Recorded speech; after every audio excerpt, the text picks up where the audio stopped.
Morning, everybody. We're going to go ahead and get started. It is 9:30. This is the BPPE Advisory Committee meeting.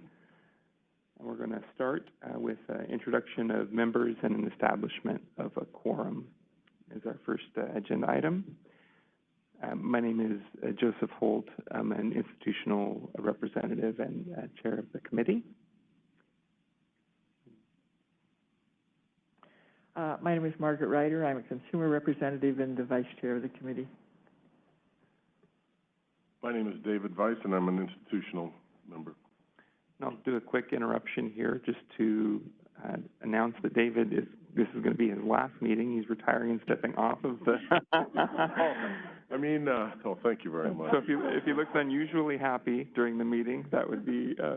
But on a more serious note, I'll just start, and others I'm sure may mention as well, but thank you, David, for your years of service on the committee. You've been a good faith member and a great contributor for many years. Thank you for all of that work. I'm Melanie Delgado. I'm a consumer representative. I'm Lee Farron. I'm also a consumer representative.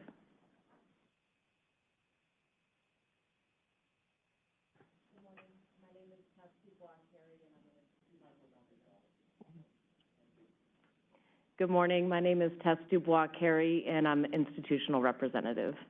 And Tess is new to the committee, so welcome, and thank you very much for joining. Thank you. You can see my newness with the usage of the microphone, but I'll get better, I promise. We have a member of the committee who is absent today, Diane Amaya, and she is actually going to be stepping down as well as David Weiss is. So technically this is her last meeting as a formal member, but she will not be in attendance. And we may be joined in progress by Kansen Chu, who is another representative on the committee. And he is appointed by the Speaker of the Assembly, and I believe he's a graduate.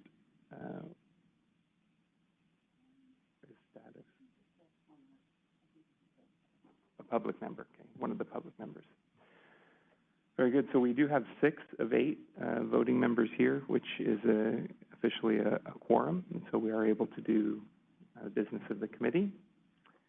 Before we jump into the meat of the agenda, we're going to take public comment and open for public comment for items not on the agenda.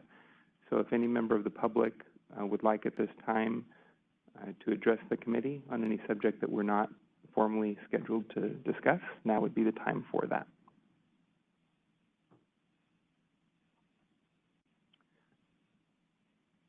Rich, are we also opening, are we accepting Webex or public comments via the web as well?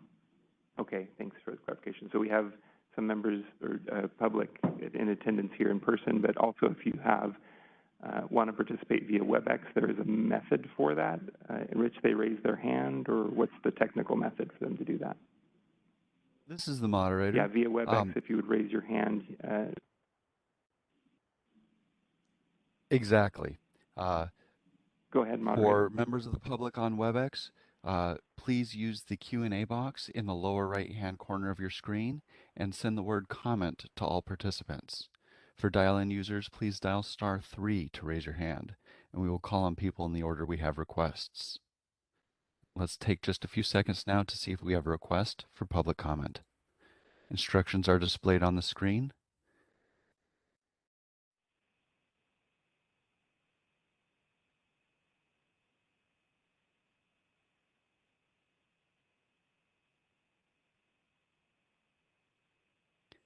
Seeing no request for public comment on Webex, would you like to move to the next forum? Yes, thank you, moderator. And appreciate your patience as we work through. This is our first hybrid meeting, first in-person meeting for several members of the committee. It's been a long couple years, so we're bimodal today. So our next agenda item is the review and approval of the minutes of our last meeting from February 23rd. Which were available in the public materials and available to the committee members in advance for review. So at this point, any discussion, questions, corrections to the minutes?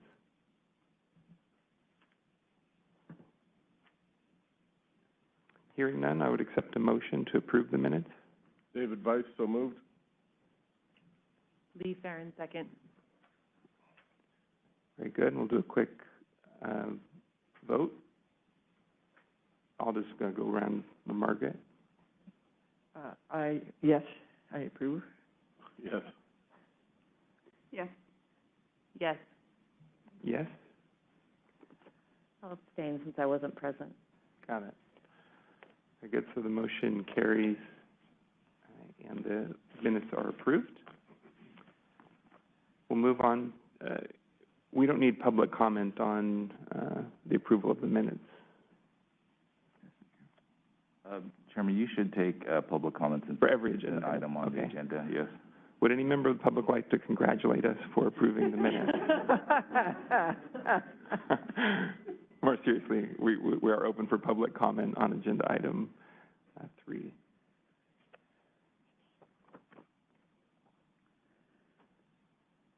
This is the moderator. Are you accepting public comments in the room or on Webex first?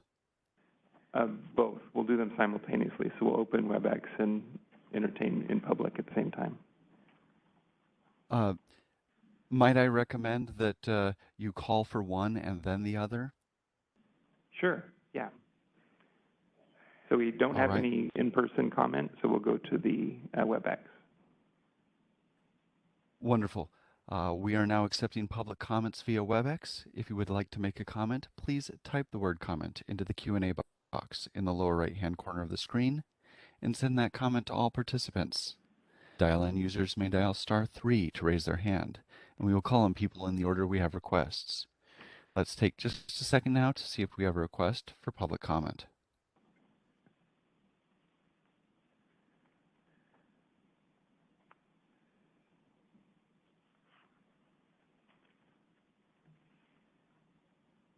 Seeing no requests for comments, would you like to return to the agenda? Yes, please. We'll move on to agenda item number 4, which is remarks by a representative of the Department of Consumer Affairs.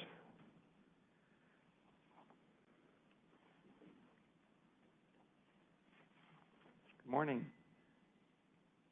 Good morning. Can everyone hear me okay from this distance? I always feel like I'm doing that and not a comfortable position always. All right. Well, good morning, committee members. I'm Brianna Miller with the Department of Consumer Affairs and Board and Bureau Relations.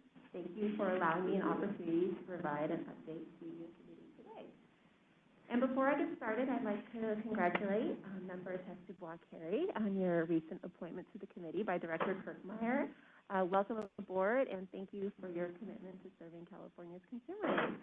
And also, I'd like to thank Member Weiss for your years of service on the committee, too, and for your dedication to consumer protection. And we wish you the best in your next endeavors. Thank you.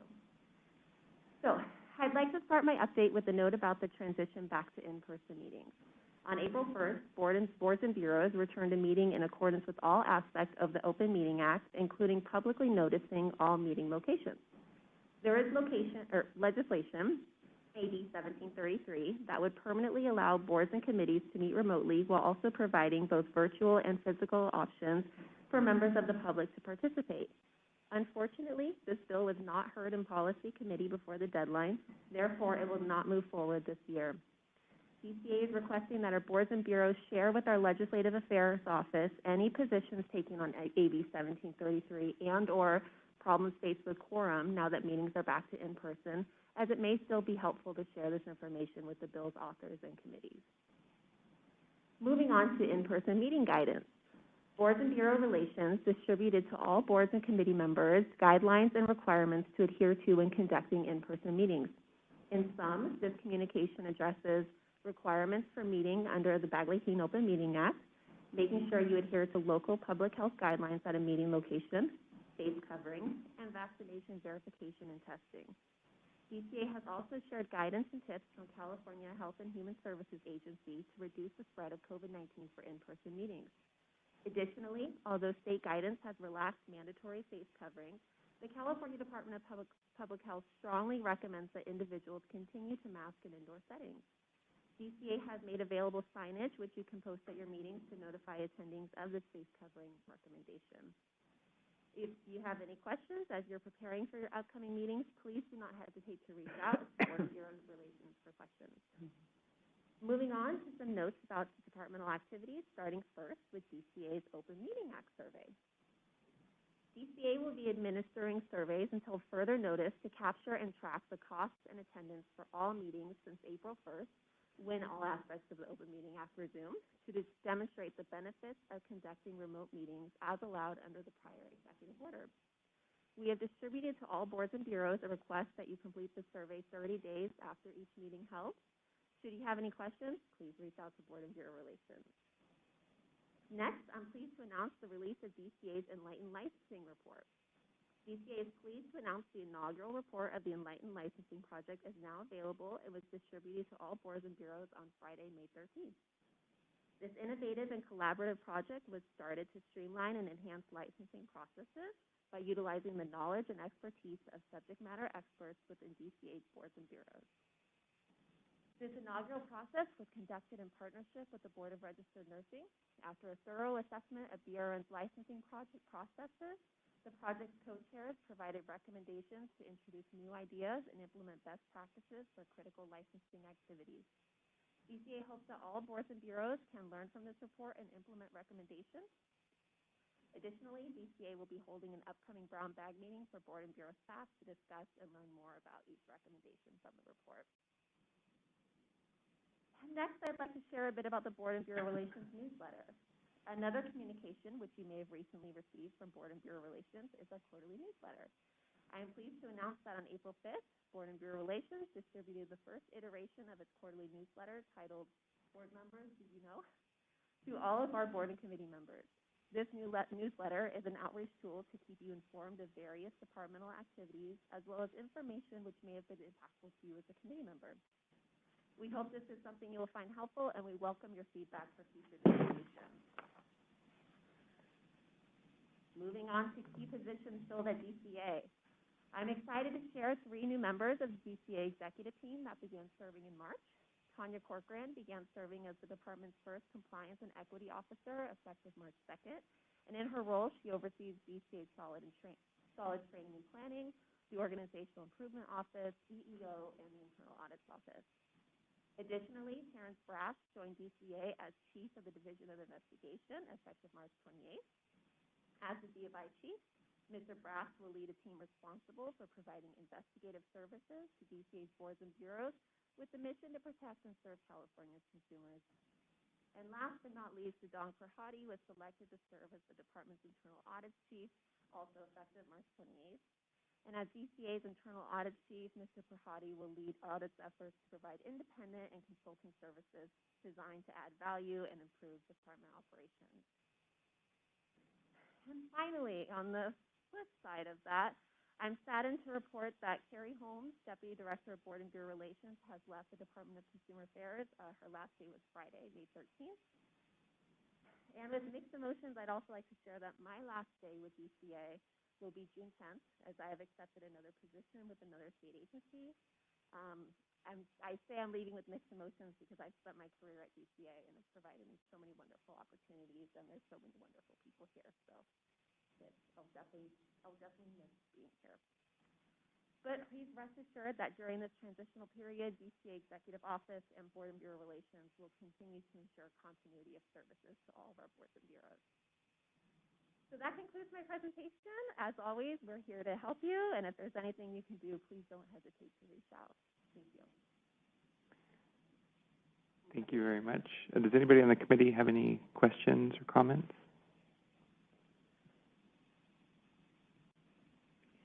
Very good. Thank you very much. We'll now open for public comment for the in-person attendees. Anybody have public comment? Very good. Moderator, please open the online queue. The online queue is now open for public comment on the DCA remarks. If you would like to make a comment, please type the word comment into the Q&A box in the lower right-hand corner of the screen and send that comment to all participants. Dial-in users may dial *3 to raise their hand, and we will call on people in the order we have requests. And I saw a hand flash up and then down. Let's take just a moment now to see if that hand will reappear.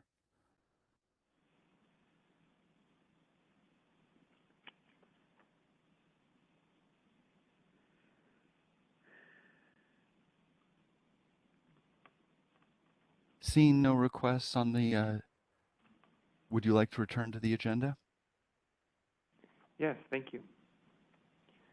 We'll move on to agenda item number 5, which is the Bureau Staff Operations Update and discussion regarding a variety of matters. We'll take letters A through H individually and take public comment following each. Thank you so much. So I'll just, before each one of these sections, just introduce who will be the presenter. So for A, for our IT Systems Project, we have Sean O'Connor with OIS from DCA. Thank you, Sean.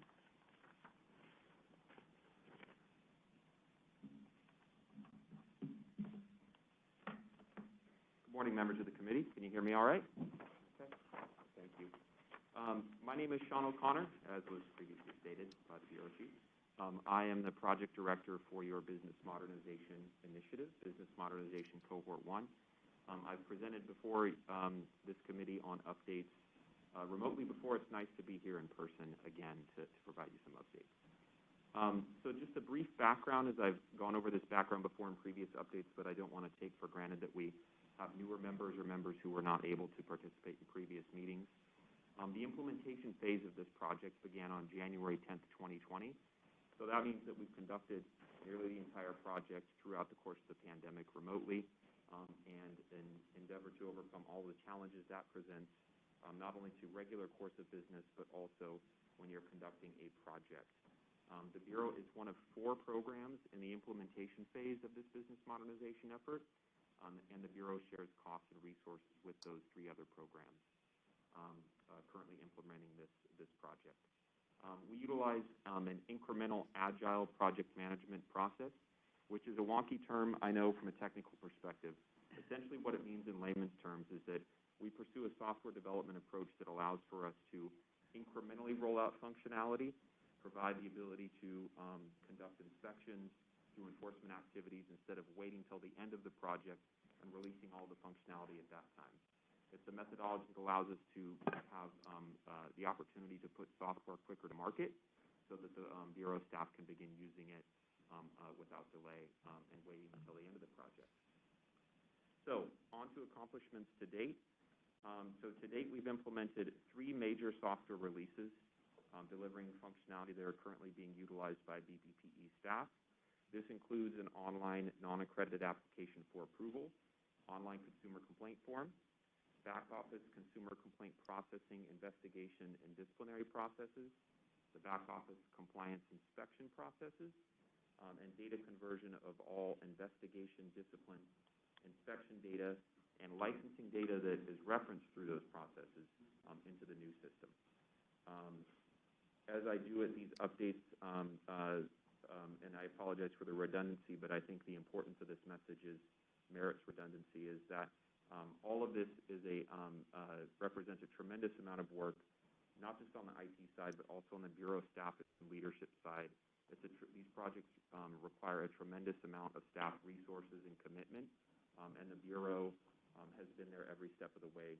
The business units have had a tremendous amount of ownership of the success of the implementation of their system, and that's one of the reasons I think we've had such significant accomplishments to date.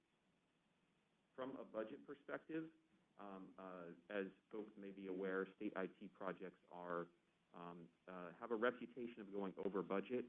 Thankfully, we've been able to control and manage the budget thanks to some contractual controls we have on this project. We're at 93% of our project budget expended to date, with the end of the project phase scheduled to occur before the end of June. So we're projected to come in under the 100% budget, and certainly not over budget as well. So that's a positive update. And current activities and project schedules. So right now, Bureau staff are participating with project staff and the vendor in the final phases of our user acceptance testing and data conversion. This final phase is focused on converting over the rest of the applications that the Bureau utilizes, substantive change applications, accredited applications, renewal applications. So that's much of the emphasis of the last phase that we have going on now. As we are going through the process, if there are refinements that are needed, changes that are needed to the system kind of late in the game, which do occur in these types of projects, we interact closely with the subject matter experts and the Bureau leadership to determine whether implementation of those refinements is necessary before we move forward with the software launch. And there's nothing contractually that would prevent us from getting those items in. Just need to make sure that the system is working from a continuity and functional perspective to support the needs of the Bureau. So that's the #1 goal there. Thank you.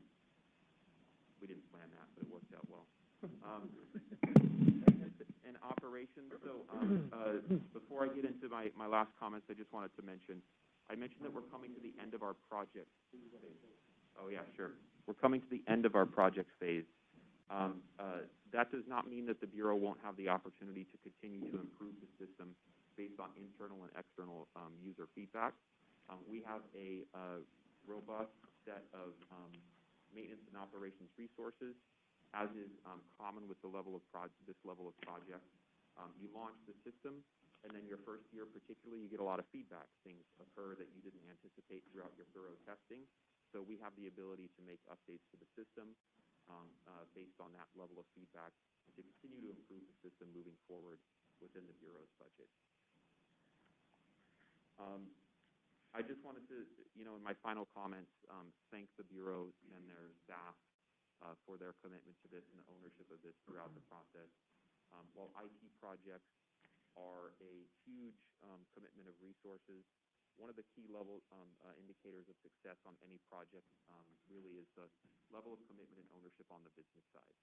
The commitment to make it work, to work collaboratively, and get to solutions that work from a business perspective. And the Bureau has been there every step of the way on that. So I'm tremendously appreciative of that partnership. It makes my job a lot easier and the job of my staff to have that level of commitment. So that concludes my update. I'm happy to take any questions. Any members of the committee have comments or questions? Yeah, yes, I have a question. One of the things that we had been interested in, I think, during this process was the ability for the staff to more finely differentiate the types of complaints that are coming in and what the bases are for those. Is that now up and working? And if so, is that something where, I know we had looked at possible categories to include, but could we get a list of the categories that are now available, or is that not yet available? And if not, how soon will that be available to the staff to use? So there's a tremendous amount of data items that are associated in the system with any sort of complaint. Having worked actually directly with the staff during the conversion into the new system, I know that we have and collect in the new system much more data, I think, than what we were collecting in the previous system. So I believe that there are a number of data items, specifically what type of characteristics you're talking about as far as nature of complaints, where the complaints were referred from, referred to, what the topics of those complaints are.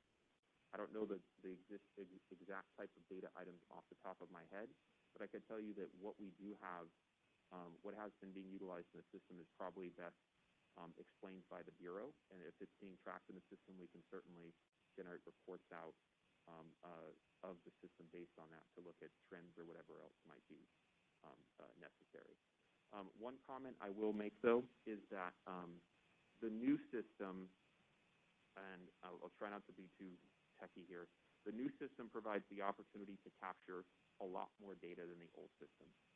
So the old system from which we converted data from has a slimmer data set, and so we don't create data, so to speak, from the old system to the new system. So there likely will be a natural level of difference between those data elements that are created in the new system proper versus those that were brought over previously, simply because we don't create data that didn't exist in the old system, for example. Do you recall the effective date of the expanded categories and data fields specifically for the complaint system, like in terms of the 2+ plus years of the project. Was that recently or a long time ago? All of the enforcement and compliance functionality. We launched some of the enforcement functionality in late 2020, and then we launched the remaining balance of it in July 2021. This is Lee Farron. In terms of the customization of the database, I know you said there's a lot more fields now. Is it also relatively easy to add in additional fields as the Bureau identifies maybe something else that they want to track? Yes, and relatively easy. I always get, as well, a project sure. manager, Yeah. I just want expectations to be set. Yeah. Everything is relative, but yes, adding new fields into the database is technically, the word I use is technically feasible. Debbie hears me say that quite a bit. It's technically feasible, but we'll just need to make a plan. But in general, if we're talking about something like adding a drop-down value to some sort of complaint category or things like that, that's relatively easy. If we're talking about collecting new elements on different types of ownership at different levels and things of that nature, that's when it gets a little bit more complex. But yes, we can add new data elements. We can do that sort of thing in the system moving forward. Okay, thank you. What formal processes are established for getting stakeholder feedback post-launch? You mentioned there's a lot of feedback that happens in the first year. Is that primarily informal, or are there specific survey methods, or how do you, and particularly across all the 100-plus Bureau staff, how do you get broad stakeholder feedback as opposed to the channel leaders that have been speaking into the process so far? Yeah, that's a great question. There's a couple different tools that I've utilized across other projects. Some of them I've talked with the Bureau Chief about, and that is prior to launch, we kind of do a user forum focus group kind of feedback where we can do a soft launch and reach out to some external stakeholders who we trust to provide us some honest, constructive feedback and get their feedback so that we can determine whether there's any kind of last tweaks that we need to make to the system and things of that nature. And then obviously, as soon as you launch any sort of software product, whether you want it or not, you're going to get feedback from a variety of people. So that's kind of a more informal channel that we take in, work with subject matter experts, and determine what suggestions we want to action, or if we want to, update training materials externally available to people to assist them in knowing how to use the system in that nature. And then we also have formal surveys that I've seen other programs that are in this actual project utilize to collect feedback from folks who've used the system. So all of those tools are available to the Bureau. I think I've definitely talked about at least one of those with the Bureau Chief, and we can explore the others as well. I have one other question. We had talked before about the website, and initially my understanding of this project that it would also affect the functionality of the website. And more recently, my understanding has been that the functionality is there in the system, but how much of that gets put into the website, just for example, so that you can search inspections by date, or you can search them by location of, in part of the state, or different things like that, where right now it's very clunky. My understanding recently is that that's not included in this IT update, that's something that the functionality is in the system, but then the Bureau itself will have to go on and do on its own or get additional help from somewhere to change the functionality of the website. Is that correct, or is there something that you are doing that will improve the functionality of the website?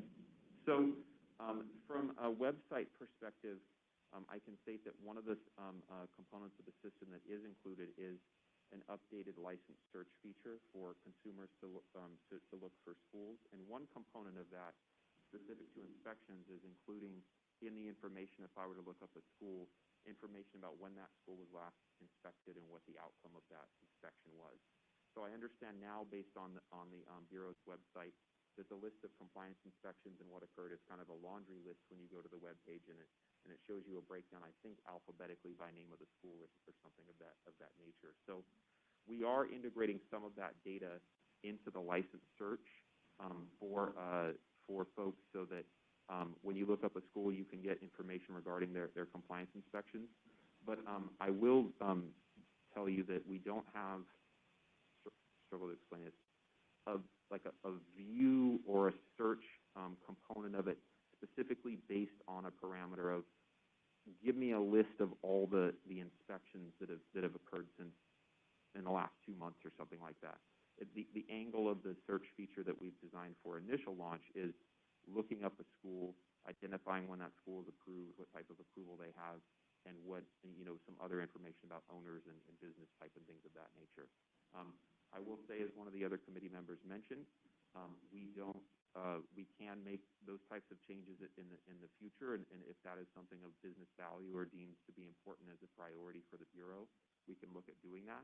It's just a matter of identifying and prioritizing that improvement to functionality as we move forward. Right, so right now then, with the improvements to the system, you can look up a school and it will show you all the inspection reports and so on. But, correct? When you look up the school, I believe what it will show you is the dates that the inspections occurred, and the outcome is what we have identified for what is going to be there at initial launch. Right, and then some kind of a link so that you can actually go to the report of the inspection to see the detail? The link to the report to be there at initial launch, to be honest with you, I hesitate to commit to that being there. I need to go back and check. I'm not 100% certain that linking to the PDF, particularly for legacy inspections that were completed prior to launch, that will be there right at launch, but that is something that we could go back and see. One of the challenges to that is figuring out how to take the information that is on the Bureau's website right now, the naming conventions of all those PDFs, and linking those to the applicant or to the license and school record so that they appear when someone were to look them up. We can do it from a data perspective. I think that those documents and linking those, while it's something that is feasible to do point forward, could be challenging to do right at launch for those inspections that were done prior to the Bureau implementing a license search at the next software release. Wow. That seems to me that would be a functionality we certainly want to have.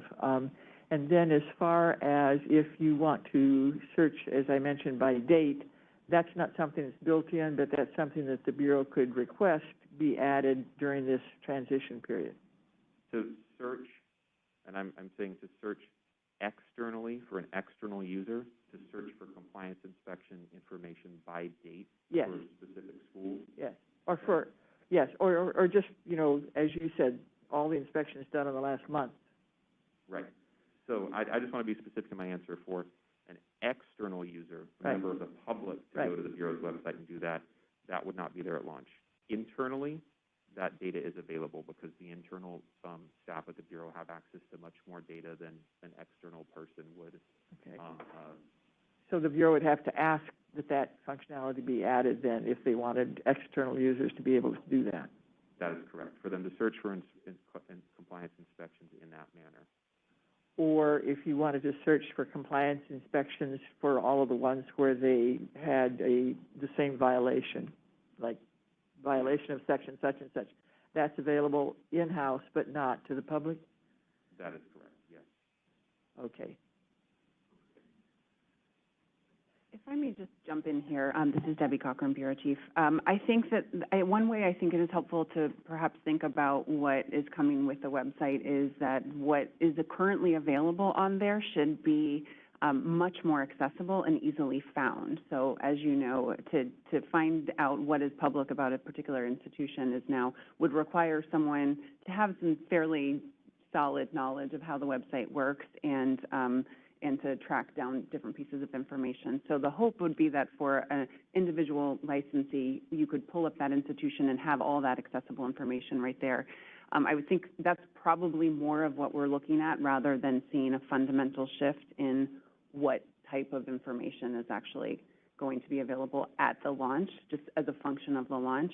One of the things, because the website has come up in prior meetings, we have been in touch with DCA and OIS about website surveys and how to get user feedback on websites and the accessibility and functionality of it. Given that these changes are coming, it did not really make sense to do this before the changes are launched, so we are making plans to have that type of survey available for visitors to the website after the change does occur and the system is launched. Yeah, just to be clear, the kind of things I'm asking about right now are actually on the website, but not in a way that you can't search them in the ways that I've been asking, and that's something that we've talked about a number of times. I think is really important we'll maybe arrange a discussion on that.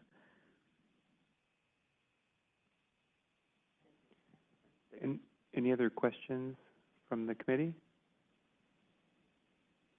Very good. Thank you very much again for the... I'm sorry, can I say one more thing before going to public comment? I also would really just like to thank Sean and the OIS team at DCA. They have been incredibly supportive of the Bureau throughout this project, certainly in the last year, of course, when I've been here. And as tweaks come up, the need for refinements come up, they're always willing to refine the plans that even when they were made years ago, to just make sure that we at the Bureau, at the staff level, are getting what we need out of the system. So I just want to very much publicly thank Sean for that. Thank you. Thank you very much. We'll go ahead and open now to public comment from any in-person attendees.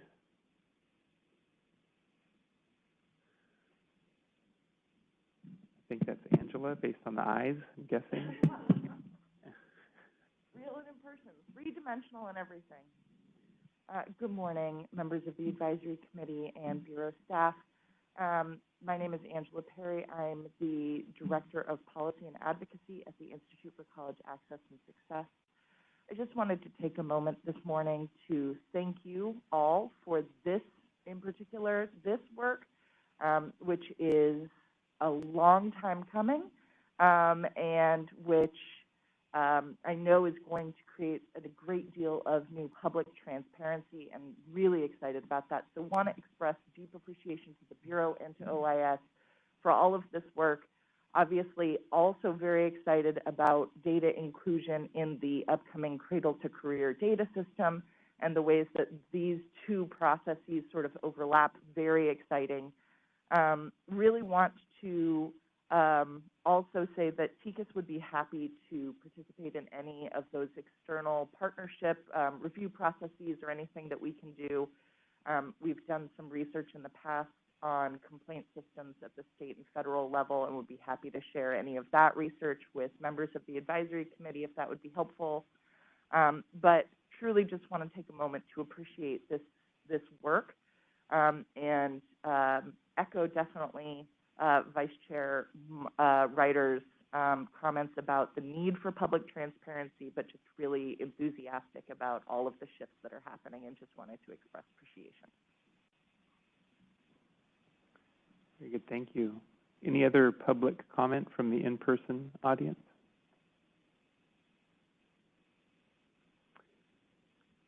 Very good, we'll move on to the online queue, moderator. We are now accepting public comment on this matter. If you would like to make a comment, please type the word comment into the Q&A box in the lower right-hand corner of the screen and send that comment to all participants. Dial-in users may dial *3 to raise their hand, and we will call on people in the order we have requests. And while we're waiting for our request for comments, I'd like to remind people at the table to, I know it's natural to want to look at the person you're speaking to, but please try and remain facing forward towards the microphone so our online participants can hear you. And with that said, we have no requests for public comment at the moment. Would you like to return to the agenda? Yes, thank you. Thank you again, Sean. Appreciate it. Thank you very much. Very good. We will move on to agenda item 5B and the licensing report. For the licensing report, we have Ebony Santee, our licensing chief. And before she starts off, I just would like to say something, a global comment about all of the rest of the programmatic updates that you're going to be hearing from the staff on today. We are actively looking for suggestions on how to make these presentations and of the data as useful and meaningful as possible. So for each of the sections, you know, please let's engage in discussion as you normally would, but if you have other suggestions on different ways to present something more clearly or ways we could make something less redundant, those are very much encouraged. Thank you, Debbie. Good morning, everyone. Again, my name is Ebony Santee, and I'll give you a highlight of our licensing stats as of April 1st. We have received a total of 642 applications. 19 of those were for new full approvals. 59 of those were for renewals. 53 were for renewal for accredited institutions. 148 changes for accredited institutions, as well as 184 verification of exemption apps. Some highlights for the oldest pending full applications. The oldest full application we have in the queue is from June 22nd of 2021. That application is still currently incomplete, so it can't be assigned to an analyst. For the oldest renewal that we have under review, there are discipline issues, so that one is on hold. And our oldest full application under review is expecting a response by tomorrow from their fourth deficiency letter. We currently have a total of 1,836 schools, 965 main locations, 358 branches, and 513 satellites. Of those, 413 are approved by means of accreditation, and 526 are what we call full approvals. And there are 25 provisional and 1 conditional. As of April 29th, we have 110 approved out-of-state registered schools. I also want to let you know that our website has been updated to include a list of those out-of-state registered schools. You can find that under the Schools tab or by searching out-of-state registration on the website. Our average days to improve have improved, and I just want to say thank you to our licensing staff as well as quality of education for making those applications move forward quickly. So we hope to be on the upswing with that. Are there any questions? Any questions or comments from committee members? Yeah, quick question. This is David Weiss.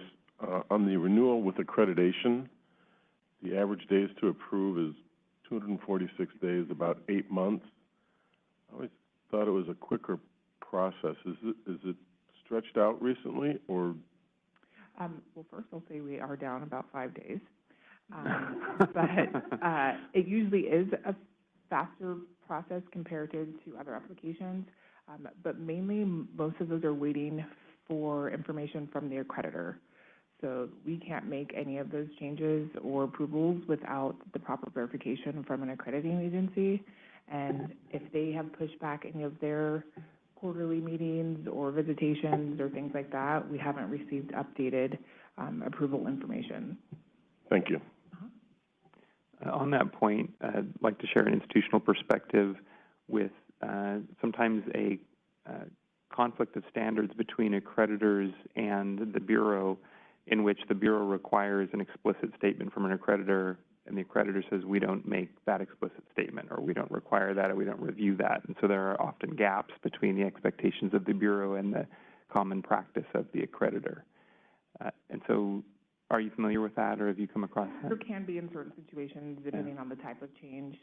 Most of the time, we're fairly aligned, but there are instances where we may not specifically speak to it, nor the accreditor may not, but we take those case by case to make sure that we can, within our laws and regs, make those changes happen to meet both of our standards.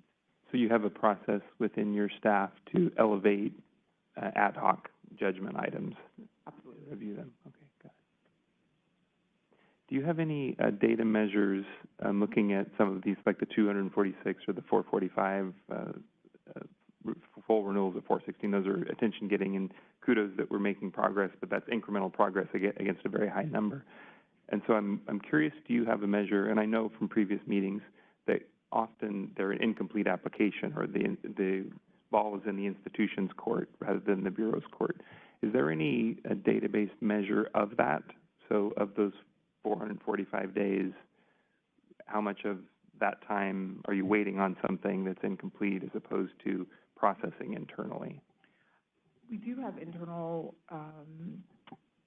benchmarks that I could potentially get that information for you as far as looking at, the average wait time from a response from an institution or when we send a deficiency letter after review and things like that. So that's something that we definitely can look into adding just a little bit more detail to that information for future meetings.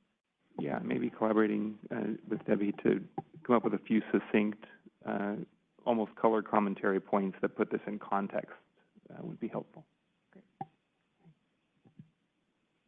One thing we would be happy to do that. One thing I will also add, just on your point about the kind of potential conflicts between the accrediting standards and our standards. That is something we actually did have a small proposal on in our Sunset Addendum report that we put out in January, where we tried a small proposal to aim to minimize those types of conflicts. Got it. And to clarify, there are instances, very few I would imagine, where there's an actual conflict. That is, the Bureau wants A and the accreditor wants B, and A and B are different or even mutually exclusive. That's almost unheard of, might occasionally happen. I'm referring more in terms of expectations, right? That the Bureau expects something and the accreditor says, we don't do that, right? Exactly. So Okay. I think what we are asking for from the legislature, or what we are raising up to the legislature for their awareness is that this situation sometimes does exist, and perhaps in those situations, if an accrediting agency does not find a change substantive, for instance, then we would not need to consider that change substantive. Excellent. That's right to the heart of the matter. Thank you for that.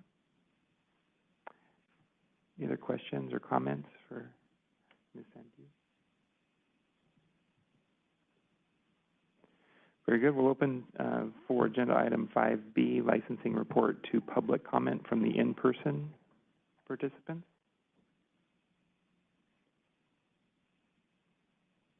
Seeing none, we'll open the web queue. Moderator? We are now open for public comment on agenda item 5B. If you would like to make a comment, please type the word comment into the Q&A box in the lower right-hand corner of the screen and send that comment to all participants. Dial-in users, please dial *3 to raise your hand, and we will call on people in the order we have requests. Let's take just a few seconds now to see if we have a request for public comment.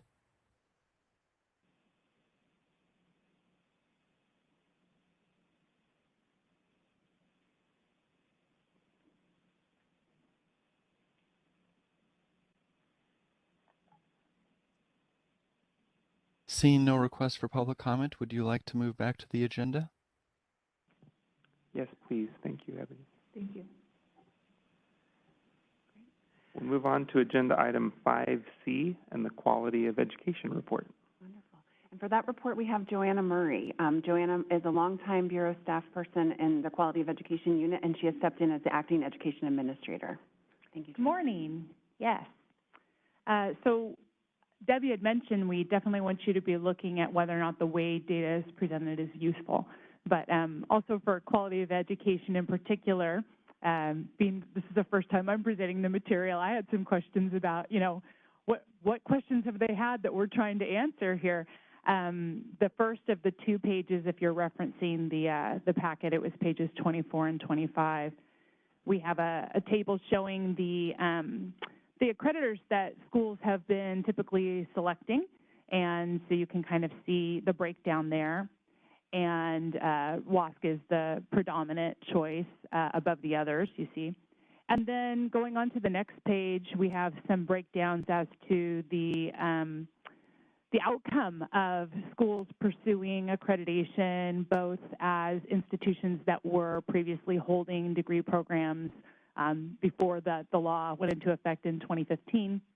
And then also the schools we currently track, and we do use that term provisional approval when new schools are seeking to offer degree programs and are mandated to become accredited.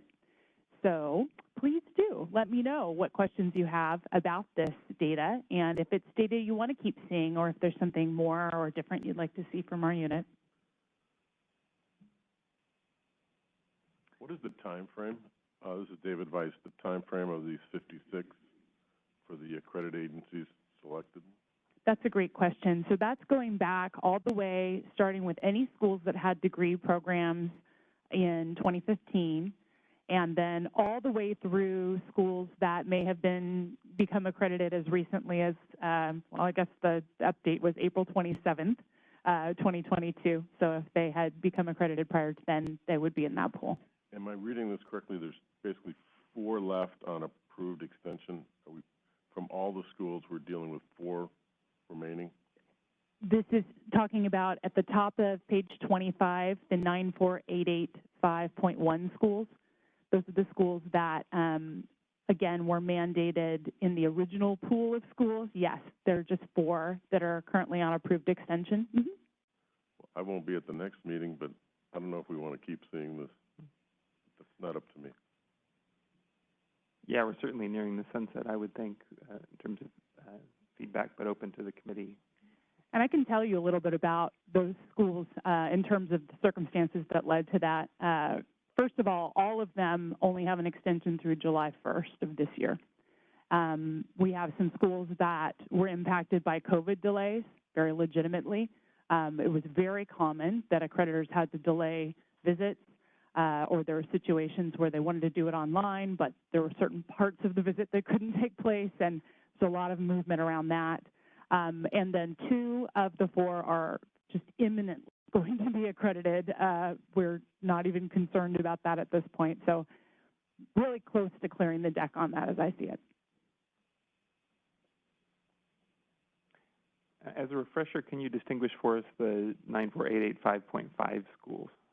Absolutely. So those are schools that, again, after January 1st of 2015, any institution, whether it was as a newly approved institution or an already approved institution, if they were seeking to offer degree programs, then those programs are provisionally approved. And on the date of provisional approval, the law goes, it's triggered for them to pursue mandated accreditation. So there's a 5-year period for that, and then now there's a up to 5-year extension as of January 1st of this year. So a maximum of 10 years, I suppose. Yeah. One suggestion I would have would be narrowing the focus of the reporting to a single table that looks at those that are still in process. There were questions questions of curiosity, frankly, of those who are being accredited, which accredited did they choose, or how many have closed, or what happened with all of the schools. And I think those of the greatest import, I would assume, to the Bureau going forward is those that are still pending.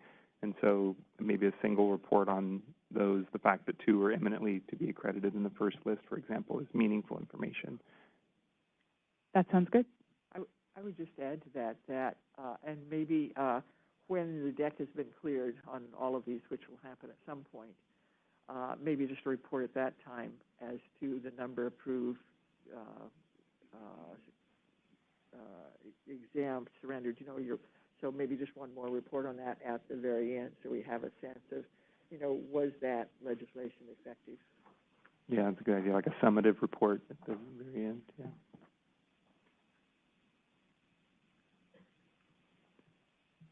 Any other committee questions on quality of education?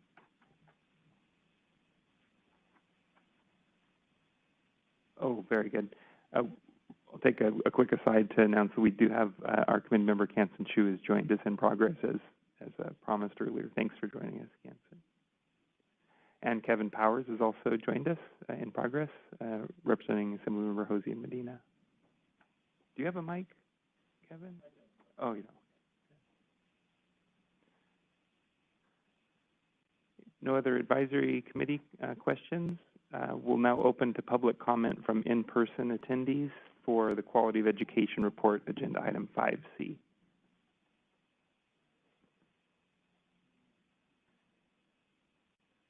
Seeing none, Moderator, would you please open the Webex queue? We are now open for public comment via Webex for item 5C. If you would like to make a comment, please type the word comment into the Q&A box in the lower right-hand corner of the screen and send that comment to all participants. Dial-in users may dial *3 to raise their hand. We will call on people in the order we have requests. We're going to take just a few seconds now to see if we have a request for public comment.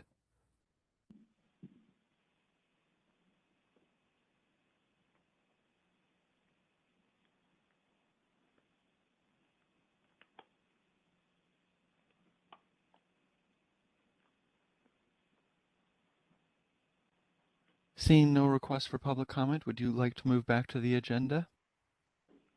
Yes, please. Thank you. We'll move to agenda item 5D, the annual report update.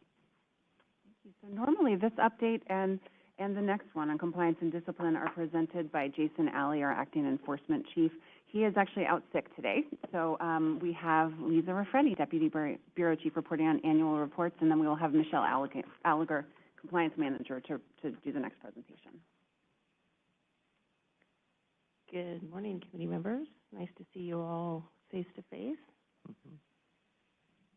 The annual reports unit, we're going through a lot of changes right now with the annual reports unit.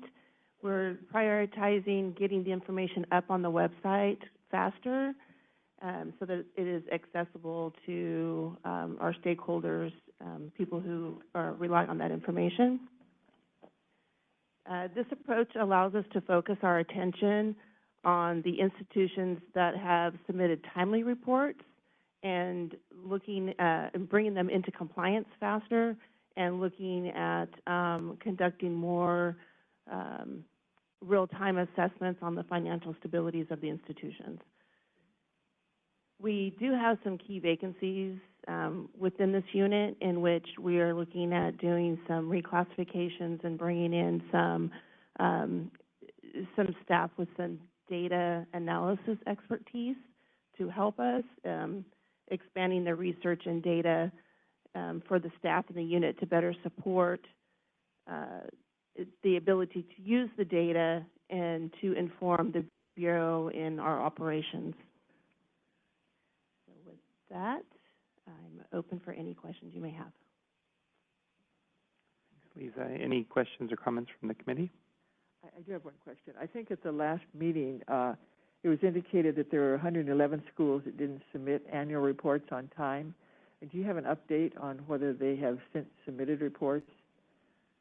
I'm sorry, I do not have an update on that. I do know that referrals have been made for citations on the institutions that have not submitted timely. And that's great you're managing to deal with these faster, because that financial information is so critical that it be done timely to make sure that we don't have schools heading towards closure or something. Thank you. Definitely, thank you.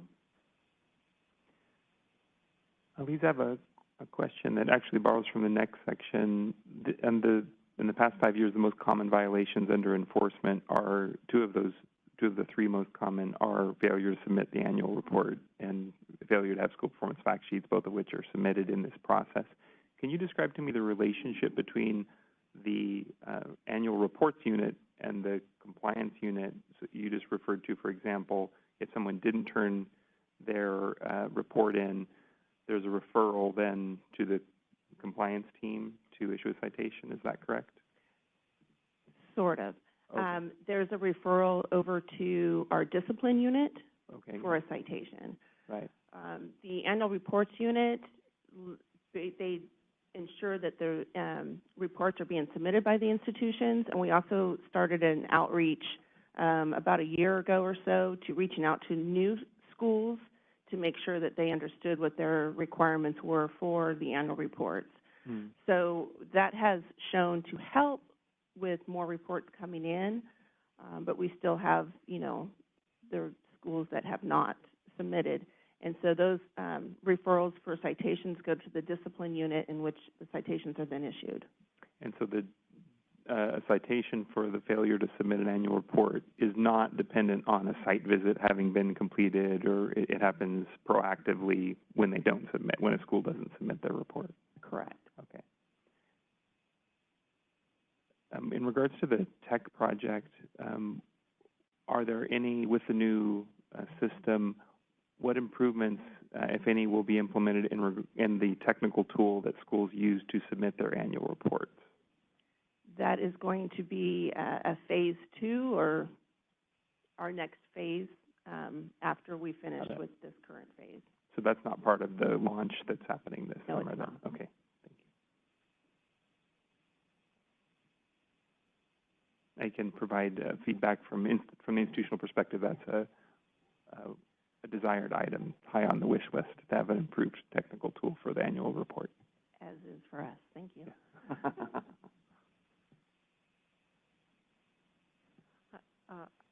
This is something from last, and I think I may have missed where I was supposed to bring this up, but there was a report last time on the number of schools still accredited by ACICS, and there was of 21.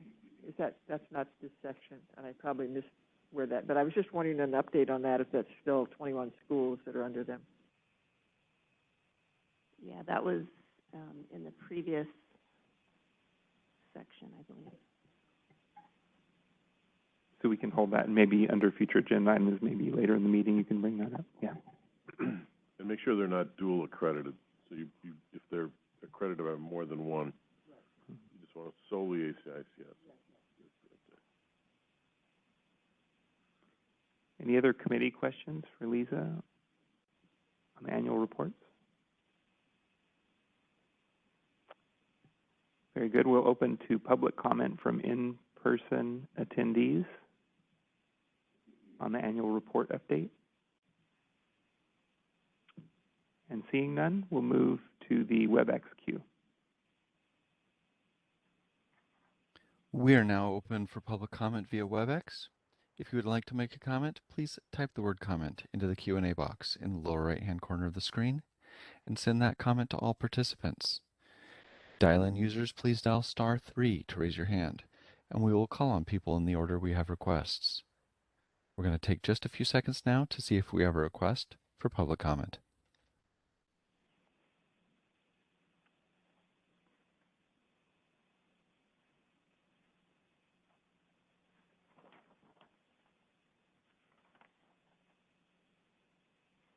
Seeing no request for public comment, would you like to move back to the agenda? Yes, please. Thank you, Lisa. We'll move on to agenda item 5E, the Compliance and Discipline Report.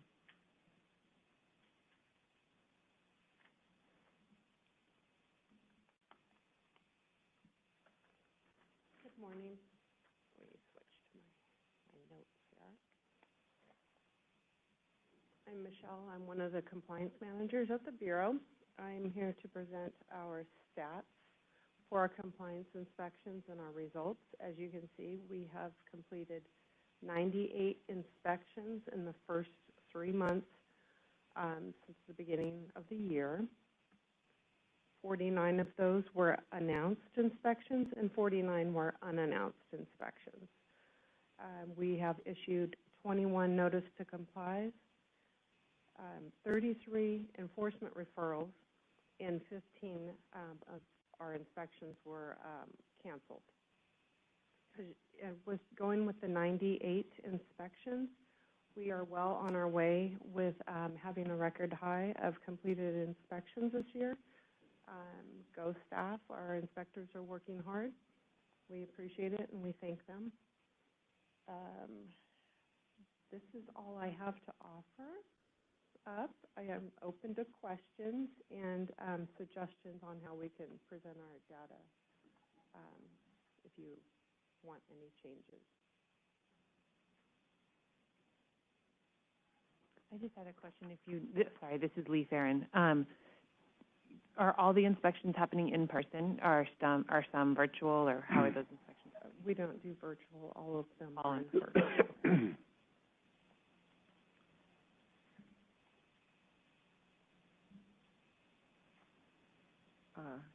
I have one question. Can you give us any more detail about what are the reasons for the cancellations? Or is there any predominant reason, or? I can tell you that all 15 of these were attempted inspections, meaning we went through the process, arrived at the school, and the school wasn't there, and we try to make contact with the school. We call all the telephone numbers we have, and we wait, and no luck. So 15 of those, no schools were there or available. So how do you handle that then? Are those automatically then referred for termination of approval, or? We write up an enforcement referral, and those are forwarded to the discipline unit. Thank you. Mm-hmm.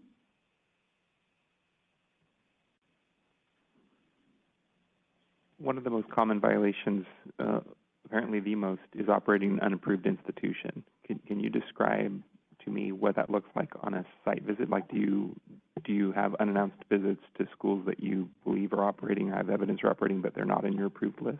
We do not inspect unapproved schools. Got it. And so then on page 32 of the report, the most common violation resulting in a citation is operating an unapproved institution. How has that happened? Those are not coming from our unit. Right, those are from which unit? From complaints and investigations. That might be Daniel. I think our next presenter is our enforcement chief, Daniel Rangel. So he might be actually a better position to answer some of that. Understood. Thank you.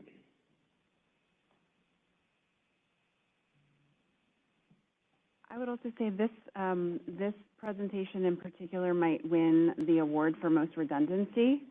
So I don't know if the committee members have thoughts on whether it is helpful to present the same information in multiple ways, if there is one presentation that is more useful or feels more salient.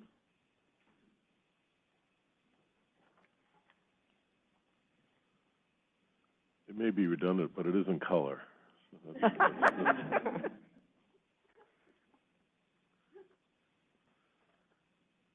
Of the 15 schools that you went to that you just couldn't find, are they primarily small, unaccredited schools, or I should say just unaccredited?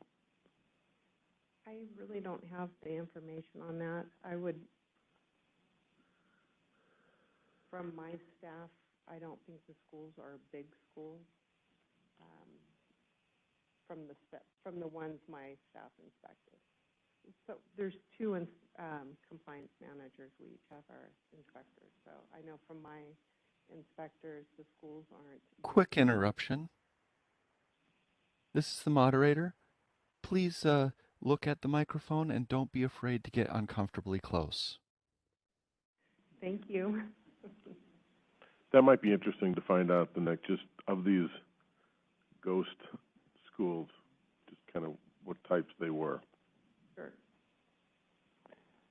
This is Lee. I was going to say the same thing. I think this first page is helpful, and I think digging in a little bit more to that data about the why school is canceled, the inspection is canceled, and what's the characteristics.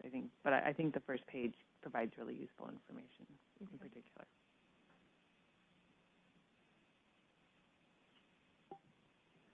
And kudos on getting more inspections done.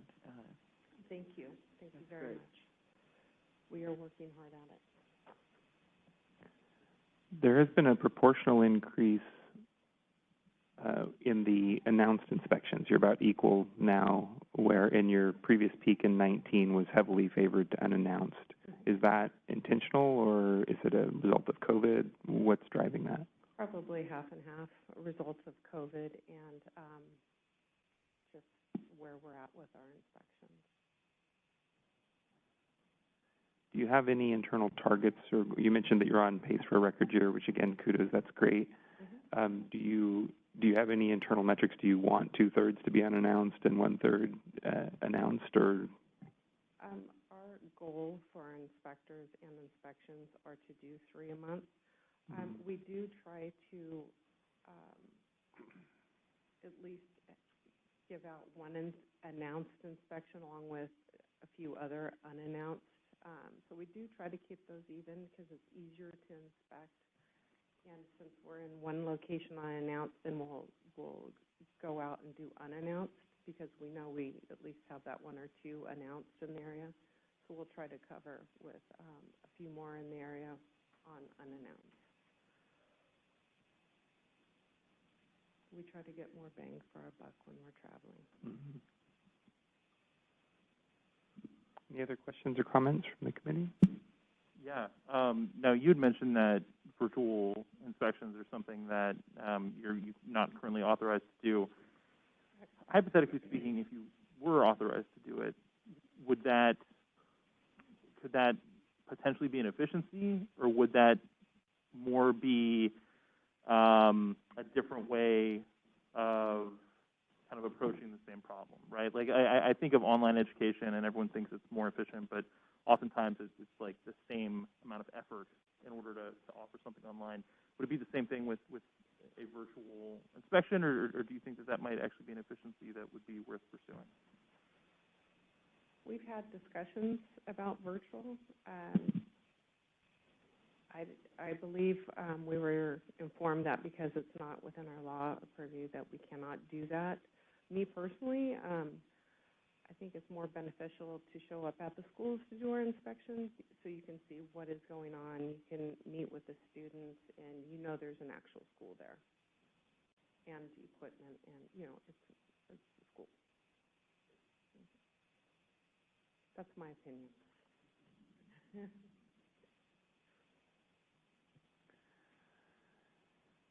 Very good. We will open up for public comment.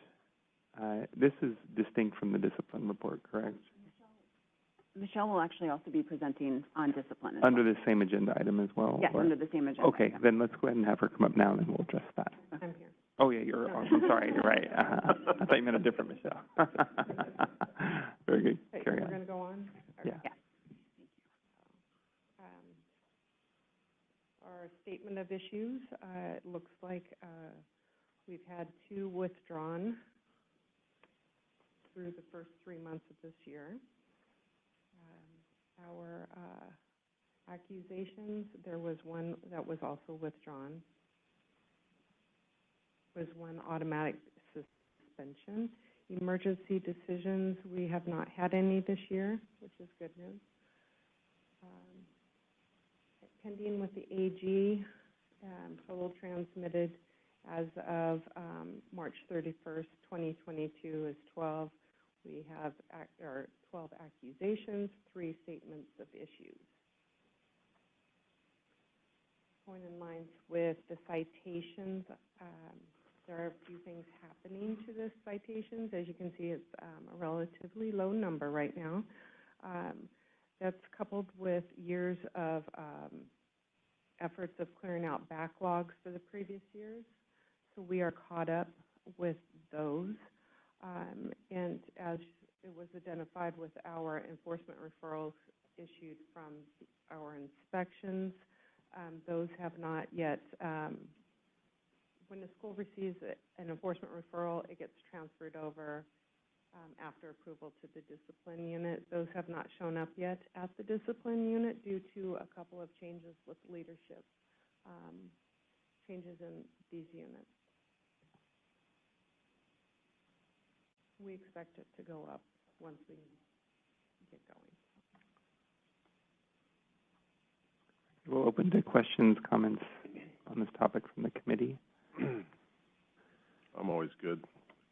The pending with the AG as of 3/31, could some of those have come from years past and they're just still pending, or are those all relatively new?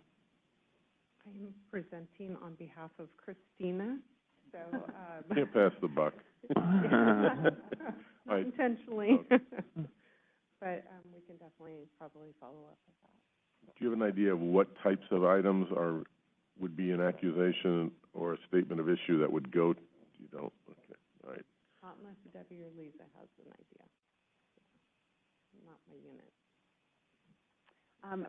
An accusation would be a disciplinary issue, like a revocation order or something along those lines. And the statement of issues would relate to an application or a license, kind of approval on the front end, essentially a denial. Okay.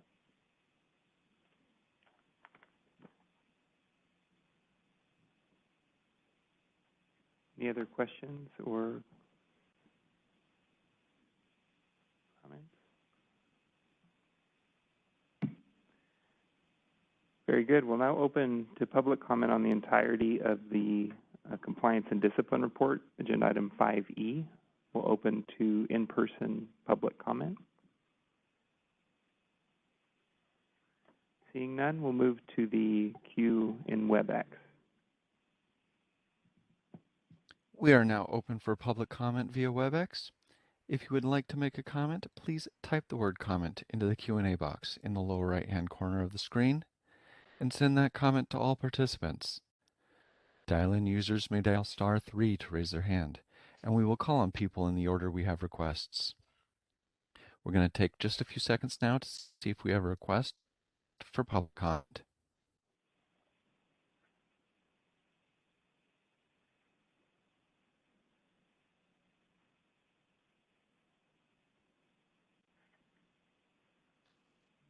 Seeing no request for public comment, would you like to move back to the agenda? Yes, thank you.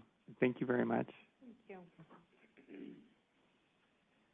Okay, for our Complaints and Investigation Report, we do have Enforcement Chief Daniel Rango.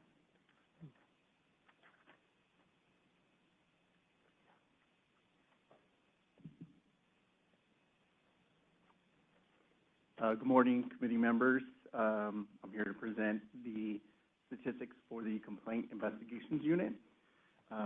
Starting with the first slide on page 34, the complaints received. So looking at the complaints received, we have been noticing that we've received a significantly higher amount than we received in other years, dating back to like 2020. So we haven't seen a spike like this in the first quarter of the calendar year since 2020. In 2020, after March, there was a downward trend, which was attributed to the pandemic. So looking at this trend for this year, we don't anticipate that there would be like a downward spike. We anticipate that it would continue throughout the year. So looking at the projections, if it does continue, we are looking at receiving close to 1,100 complaints, as opposed to 900 in 2021 and about 1,000 in 2020. So I am happy to announce that to address some of these issues, we have filled 3 vacant special investigator positions recently. We have one person that has already assumed the position. It was an internal candidate, and we have 2 individuals that have start dates next week. So we are moving forward and building up our unit and training our new employees to assist with addressing these trends, and hopefully we don't have a backlog moving forward. One thing that I did want to note is that of the 273 complaints that we received in this first quarter, it is accounted to 194 schools. So we have been seeing that a lot of times the complaints that we receive, there'll be multiple complaints against a school, which would be assigned to one investigator. So we maintain that those complaints, that we maintain them open throughout the investigative process. And then if there is a discipline referral, then we would consolidate them and refer them for a citation or to the Attorney General's office, whichever is appropriate. Which kind of leads into the next section on the next page, 35, that looks at the complaints that we close. So as you can see, in this year and in years past, there's kind of ebbs and flows, there's spikes and valleys when it comes to the closures from one month to the other. And I think that a lot of that is attributed to these type of complaints, where when we close a complaint, it accounts for 17 complainants that are consolidated for referral to discipline. So it's never really a straight line. We always have those spikes. They kind of go up and down. So that's kind of where that's attributed to. Below that is a breakdown of the disposition of the cases that we have closed, and a percentage related to those closures. And One of the things I know that, just to address the questions that we had from previous committee meetings, we are looking into the questions that were presented, and we're working on that information and hope to agendize that and have information for you in a future meeting. So I just wanted to also acknowledge that. And part of it is, since I'm new, I'm kind of getting acclimated with that, so I do apologize if there's some delay in getting those responses out. Moving on to the next page is looking at the days that it took to close the complaints. I am happy to see that the vast majority of our complaints are closed within 180 days, which is consistent with the Department of Consumer Affairs performance measures. And then again, below that are top 5 closure reasons so far in Q1 of 2020 calendar year. Moving to page 37, this is the pending cases that we have. And again, just wanted to highlight that about 65% of the cases that we have pending are still within the 180 days. And our goal is to close our complaints within that time frame and maintain that average overall. And then the line graph below that showing the pending cases, again, the uptick at the end is attributed to the complaints, the higher complaint amount that we received in the beginning of the year, again, which we are addressing. And the final page is just a summary of the impact that these cases have had so far in this year, and just looking at what the total amount of monetary impact from the previous year was about $70,000. So far in this first quarter, we have impact of about $24,000. So we're projected to exceed that last year's amount if that trend continues. And with that, I will turn it back over for any questions. Very good. Questions or comments from the committee? One data point, this is Margaret Ryder, one data point that might be interesting is with the, on page 34, the total schools receiving complaints versus the total complaints received. Obviously, some schools are receiving more than one complaint. It might be useful to have a breakdown. I understand you can't really do it by school name, but just, you know, school 1 has 10 complaints, school 2 has 35, and then, you know, we don't need to know it for ones that have 1 or 2 complaints, but maybe just the top, those schools that have numbers, and maybe a little sense of, to the extent you can, how those are being handled. I would presume when they have a number of complaints like that, they might then be referred on for further action.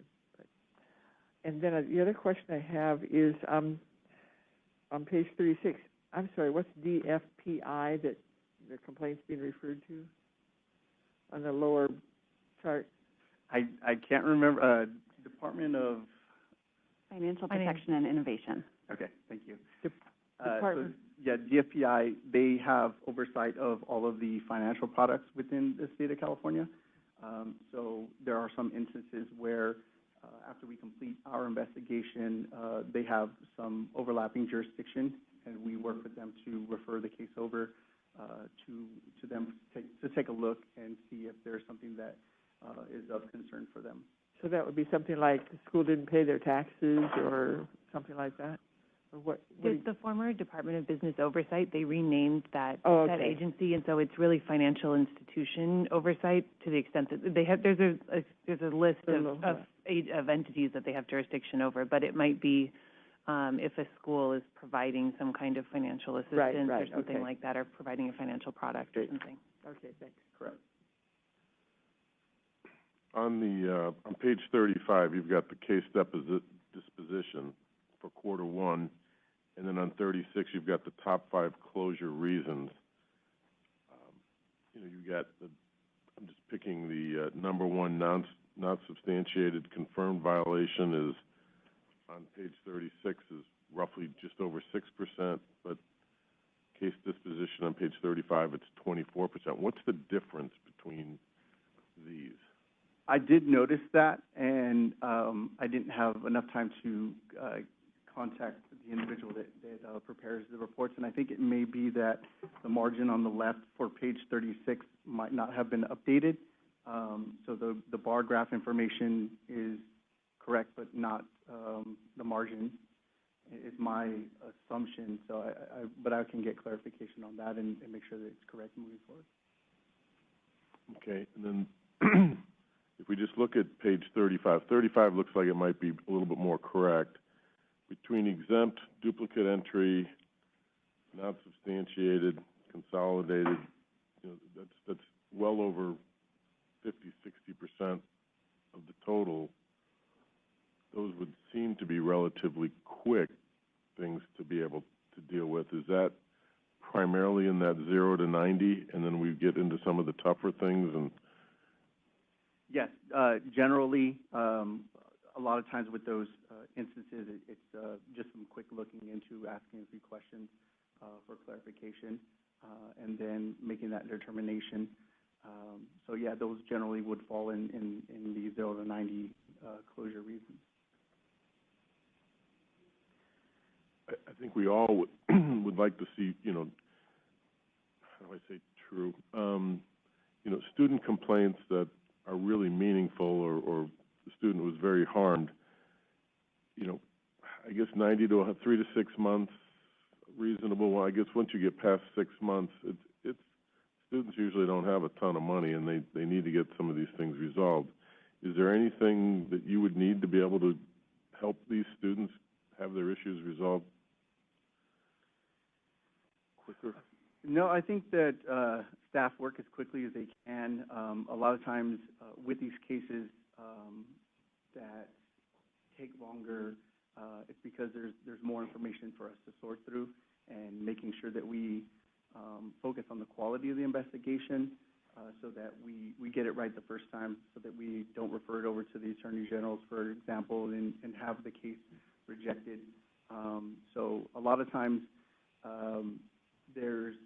we know that there's issues or concerns, but it's what we can prove in our investigation, and gathering the appropriate documentation and evidence to support those allegations is another level. And that's where we're working with our staff to focus on the quality, which will naturally lend its hand to the efficiency of the investigation if they understand what is needed, what is required for certain scenarios for them to move quickly through their investigation. So that's something that we're focusing on internally as far as training as well, to improve that process.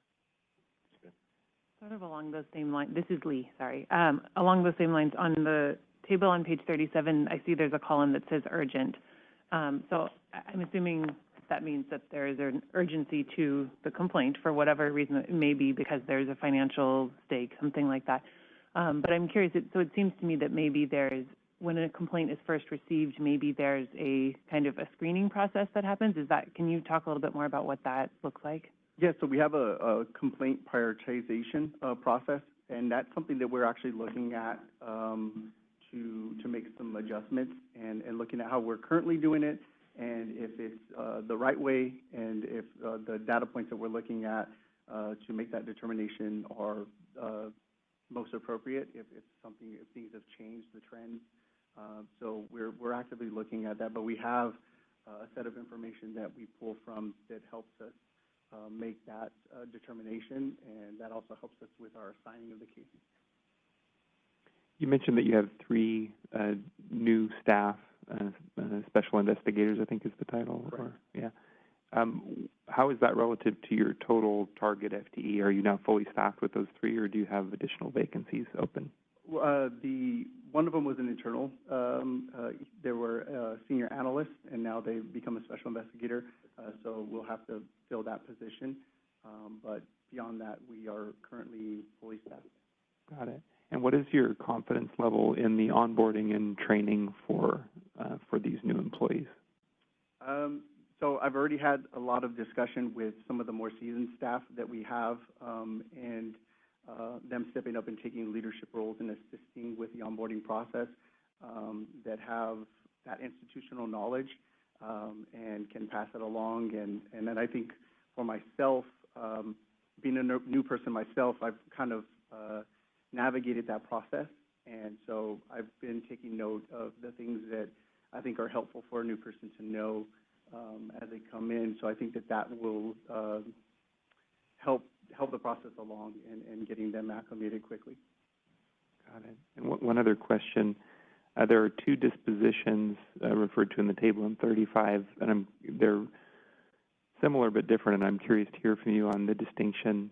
Not substantiated, no confirmed violation, which is your single largest category and has been historically, referring to earlier reports, and not substantiated, insufficient evidence to confirm violation. Can you describe what happens in the staff judgment process that would distinguish between those two dispositions? So the no confirmed violation, I kind of goes back to what I was explaining, that there's indication of some wrongdoing or issues, but it's a matter of obtaining the evidence to support that. So I think that the insufficient evidence would be where we don't have the evidence to support an allegation.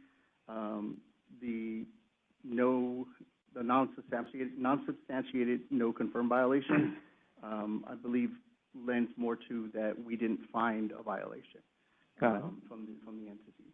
So in layman's terms, no confirmed violation, which is 24% of cases, were you don't think anything happened, and insufficient evidence is you think something happened, but you can't prove it. Correct. Okay. And we do take note of that as we receive complaints. We look at trends related to a specific entity, prior complaints, prior discipline, when we receive a new complaint. Thank you. If I could just comment, as far as reporting of that, is there any way that you could make those two categories a little clearer? I mean, every time I look at this, I remember that there's that difference, but I can't remember which one is which and exactly what they mean. So if those two non-substantiated columns or rows there maybe could be renamed some way that would make it a little easier for us to remember what they mean. And I hesitate to say that because sometimes agencies will name things, no violation. And in fact, that's not really your prerogative to say there's no violation because you're investigating.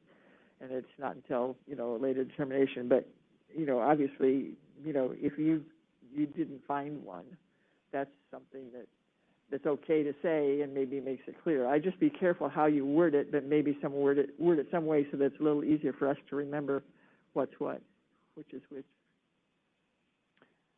Referencing, David, one of your earlier comments, there is a large category of complaints, the largest category, that are no confirmed violation. And those are not actually probably quick to resolve, I imagine. That's a full and thorough investigation. That answer doesn't always come quickly. Yeah, I think it really varies. In some instances, it's pretty easy and quick to identify. Okay. In others, it's a full-on thorough investigation, and at the end, there's just nothing there. Right, got it.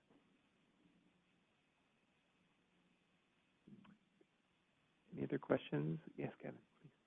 Hi.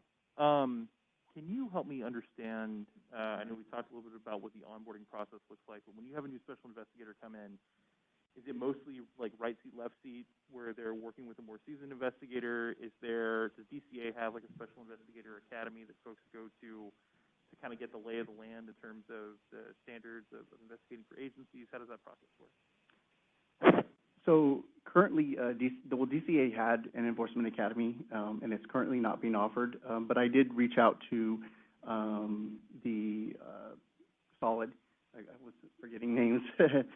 SOLID is the training unit within the Department of Consumer Affairs, to ask them about the training material related to those classes for Enforcement Academy, and they were helpful in getting me that information.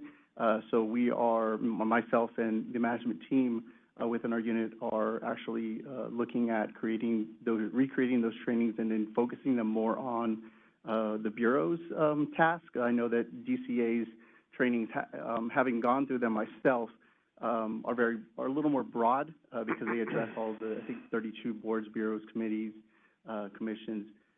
So just narrowing the focus on those.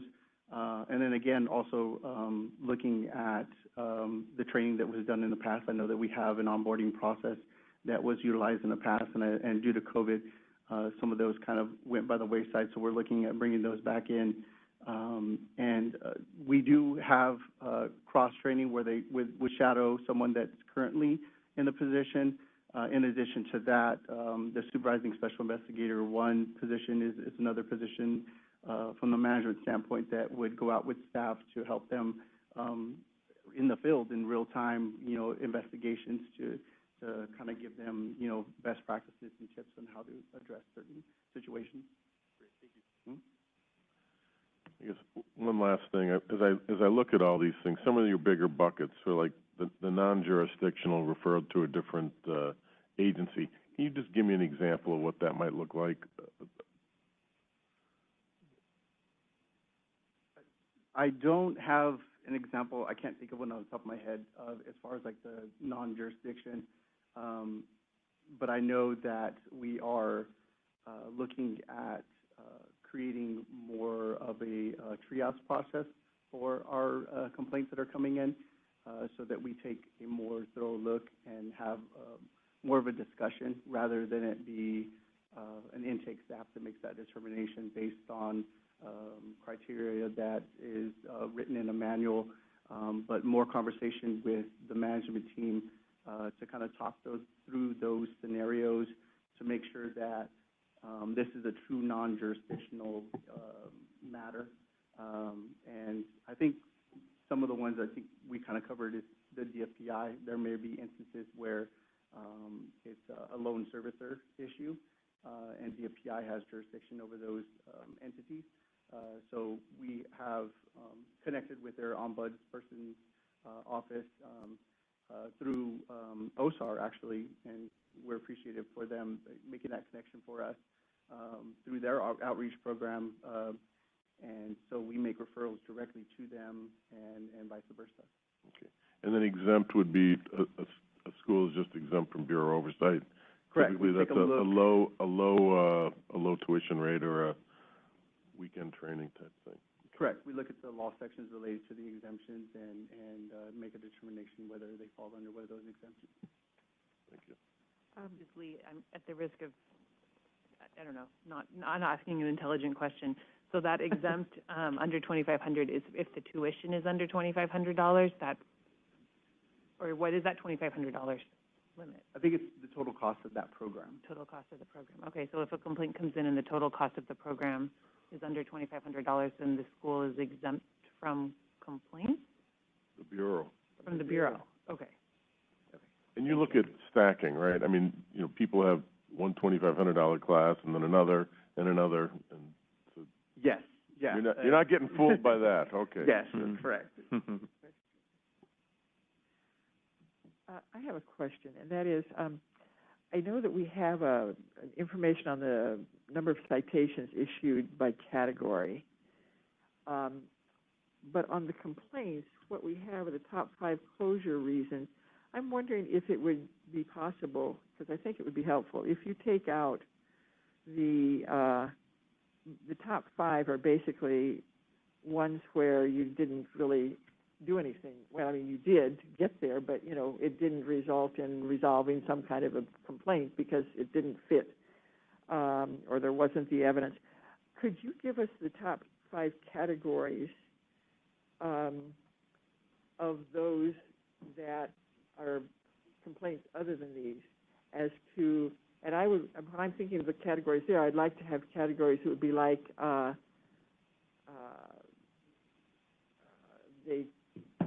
I was told I could get a license, but the program doesn't qualify for me, and obviously you need to goof more than that, or I didn't get a refund I was supposed to get, or the teacher never showed up, or so I guess some of them would be quality of education, some would be misrepresentation in the beginning, and so forth, to see what of the complaints that are actually handled and you determine there's a problem there, what the top categories are there. Okay, yeah, we can definitely do that. Because I think we've got almost 70% of these are basically being closed out with nothing, you know, I'm going to say nothing to do, but you've determined that it's not in your purview. There's no corrective action. There's no, and 70% is a big number, so I'd rather be focused on the 30%, and that gives us an idea of kind of what's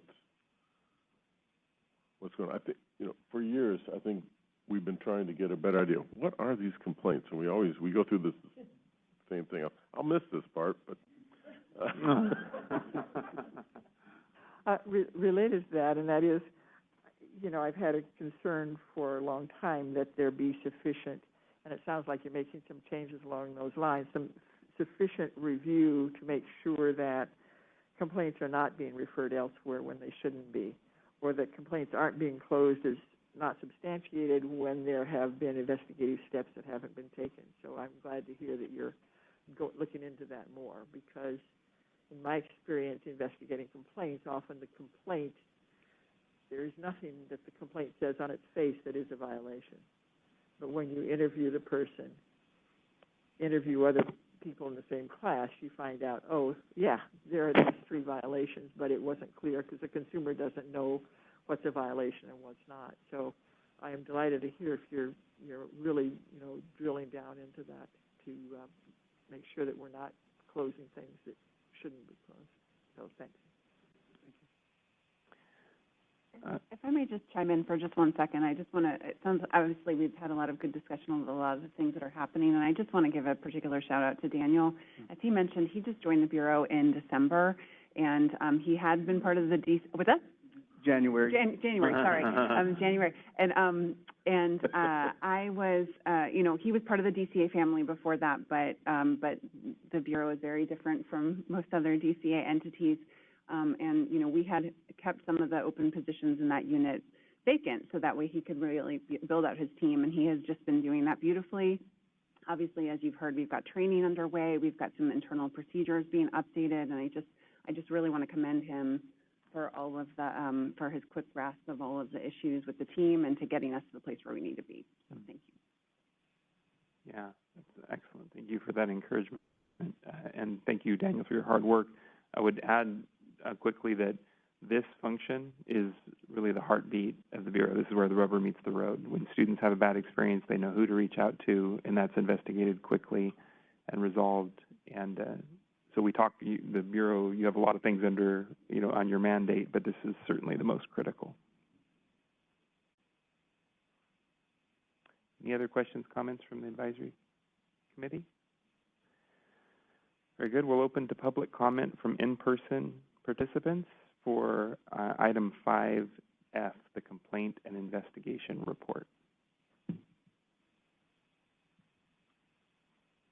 Seeing none, we'll open to the queue on Webex. The queue in Webex is now open for agenda item 5F. If you would like to make a comment, please type the word comment into the Q&A box in the lower right-hand corner of the screen and send that comment to all participants. Dial-in users may dial *3 to raise their hand, and we will call on people in the order we have requests. We're going to take just a few seconds now to see if we have a request for public comment.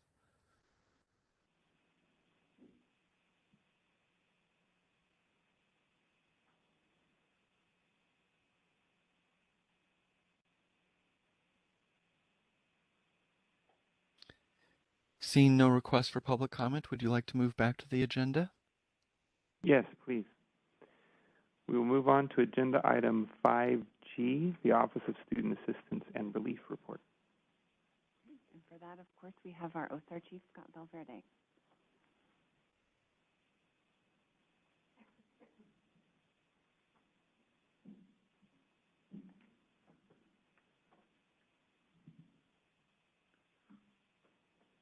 Good morning, everyone, and thank you, Debbie. And it's nice to see all of you in a view other than a little Zoom box, so feels good. Speaking of feeling good, something I just wanted to share at the top before we go into the handouts. Right around the corner, July 1, actually, will be the 5-year anniversary of OSAR's existence. And so we're really happy to hit that benchmark. Really appreciative of the support of DCA's leadership and of this committee for all of your feedback, but most importantly, my staff, to get us here. Anytime, if any of you are involved in standing up a new program without any guarantees, building something out of nothing, benchmarks are pretty important, I think, internal for self-reflection and just taking into accounting of where we're at and where we're going, and I think 5 years is significant. So just wanted to say that. I do appreciate Debbie's previous comment about, global comment about seeking ways to capture information that's most meaningful to you in our reports and handouts. So I'm open to that feedback as well. In fact, what you have in front of you, pieces of it are directly reflective of feedback that you've given us in the past, such as identifying the number of students served per event that we participate in was a recommendation of this group, and we're open to others. We certainly are involved in a lot of other activities outside of just the outreach events, closed school events, and informed choice events that I'll be talking about. Daniel referenced our connection with DFPI, and we also have other ongoing external partners, meetings and strategies to try to figure out how to best serve the student population in this sector. And so, and that sometimes is a little bit more difficult to quantify in a setting like this, but it's important for you all to know that we're doing a lot of work outside of just these events. We're very involved in helping students directly on a one-on-one basis in terms of making informed choices, in terms of obtaining the restitution that they're entitled to when schools close or other things happen, and just trying to make the student population more informed of resources that are available to them is a big part of our charge. In doing so, we conduct several types of events. So on Chart A, I'll be talking about our informed choice outreach. We call it proactive outreach. Informed choice is the language that's used in our statute, basically helping prospective students make informed choices as they pursue higher education as the next part of their life. And we do that in many different spaces. Through COVID, as you see, there have been a lot of virtual events. We've participated in a lot of events put on by the California Department of Veteran Affairs through their CalTAP program, as they maintained a pretty robust outreach schedule through COVID as they converted to virtual delivery pretty seamlessly. So we participated in a lot of those events, but there are also college fairs in there, joint efforts with local K-12 districts. DFPI is another one. So on March 29th, we participated in our first student loan borrower webinar put on by DFPI, and you can anticipate in the future seeing more activity in that area.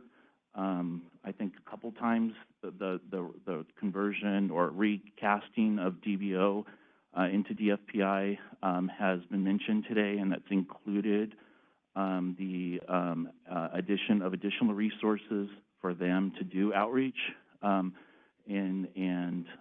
we've been asked to be both a strategic planning partner in those efforts, and then also a potential subject expert on presentations such as student borrowing issues. So we look forward to building a similar relationship with them as we have with CalVet over time. And just any other opportunities are there. Another unique one I would draw your attention to would be the meeting that we did for Independence University students on August 10th. Was a sort of a non-traditional but highly impactful event for students, in that this was a Utah school, no presence in California, so not regulated or approved by the Bureau, but had an extremely high population of California students that were impacted by that closure. And so we help them with issues outside of STRIF, such as transferring to other schools, getting their units, and again, making informed decisions about about their next step. So again, trying to sort of push the envelope in terms of the scope of OSAR's influence in California post-secondary students and providing assistance to them. In total, and again, I should have mentioned also, I apologize, a lot of the other units, as you've noticed, have synced up the data period covered in their reports to the first quarter of this calendar year. We actually got this report done before we made a decision to try to do that sync up. So ours is still 21-22 fiscal year to date. So what you're looking at is July 1 through the date this data was drawn down. But in future reports, we'll be synced up with everyone else and do that quarterly. But still, looking at that time period, we've done of those events I just described in Chart A, 1,877 events. I'm sorry, we served 1,877 students, and it's a total of about 30 events as well. Moving on to Chart B, which is we've titled Miscellaneous Student Outreach Efforts. This is sort of a direct result of COVID as well, and sort of a move away from sort of the traditional gather all the students impacted in one place and do a virtual or in-person workshop.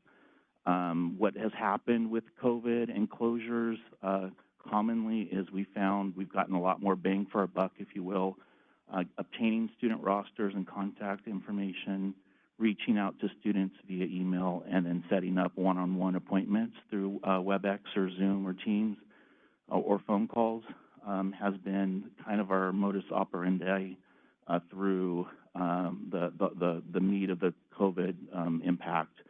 And so we started, as opposed to calling those closed school workshops, because they really weren't workshops, a few meetings ago we pulled those out into this separate chart, highlighting, you know, all the efforts that we're doing outside of the construct of a traditional workshop, if you will, to the point where we've done, let's see, we've served 2,371 students that way this fiscal year to date, and that's a total of 49 such efforts that we've conducted in that manner. And then Chart C is our closed school workshop. So again, pre-COVID, this would be like the bulk of our reporting, I would say. Now you see only 2 to date. It really should be 3 because with Premier Career College, we also did both a concurrent virtual event and an in-person workshop. But this was, again, a workshop where the students who were impacted by Premier Career College losing its approval to offer its vocational nursing program is what triggered these events. And we, in concert with and in partnership with the Board of Vocational Nursing, conducted these outreach events for those specific students in that program that were impacted by that action and their ability to sit for their state licensing exam. So that was an event that, a model, if you will, that I foresee us using a lot in the future based on sort of supply, demand, and sort of this sort of post, but not really post-COVID reality where I think doing concurrent in-person events and virtual events is where we're headed. So again, 338 students served fiscal year to date in the more traditional model. So if you add it all up, it's not done on this, but it's about 4,500 students just via these events where we've got one-on-one engagement with students as a result of those. I would say, I don't know exactly what the number is, but that is a mere percentage of the total students that we've served in OSAR this year. What isn't captured here are just the normal one-on-one phone calls that we get, students who come to our website, students who find out about us through external partners and call us or send us emails to our general line. We take each one of those and work with those students as well, and are developing internal data elements to capture that as well. So there's an opportunity, even without you making a recommendation, for us to more accurately capture the full universe of students that we're serving in OSAR a little bit more accurately. Moving forward is something that we're definitely building capacity to do as we've hired all of our positions and become fully staffed, which I think was reported recorded at a previous meeting. So that is that. And thank you for your ears, and again, your feedback in the past in support of OSAR to help us get here. Any questions? Open up to questions or comments from the advisory committee. Yeah, I have a, go ahead. This is Melanie Delgado, and thank you, first of all, for the work that you're doing. I think it's really important. One population of students, I think, that could really benefit from knowing OSAR exists and how to access the services that you provide is older foster youth. Foster youth can stay in care until they're 21. So I'm wondering if you've done any outreach to child welfare services in the counties or the social workers to let them know that you are there and how the students can access your services. I think it would be really helpful. I appreciate that, and you know, we have in the past, but it's been a while, frankly, and that's a very good reminder. So thank you. We have invited them to community events that we've done in the past, and we've gone to community events in the past where they've been like partners with the organizer of the event, and I've tried to gain some traction there. I worked in the community college chancellor's office for about 10 years before I was hired, and I was very closely connected with the Foster Youth Success Initiative coordinators there at the chancellor's office, and so have some personal contacts there that I've efforted to loop in with us, but I think I totally agree with you. I think we could be doing more in that area, so thank you. I had a couple of questions. On the I guess it's the second chart, the email outreach, which is going to numbers of students at a particular school. Can you explain that a little bit more, what that is?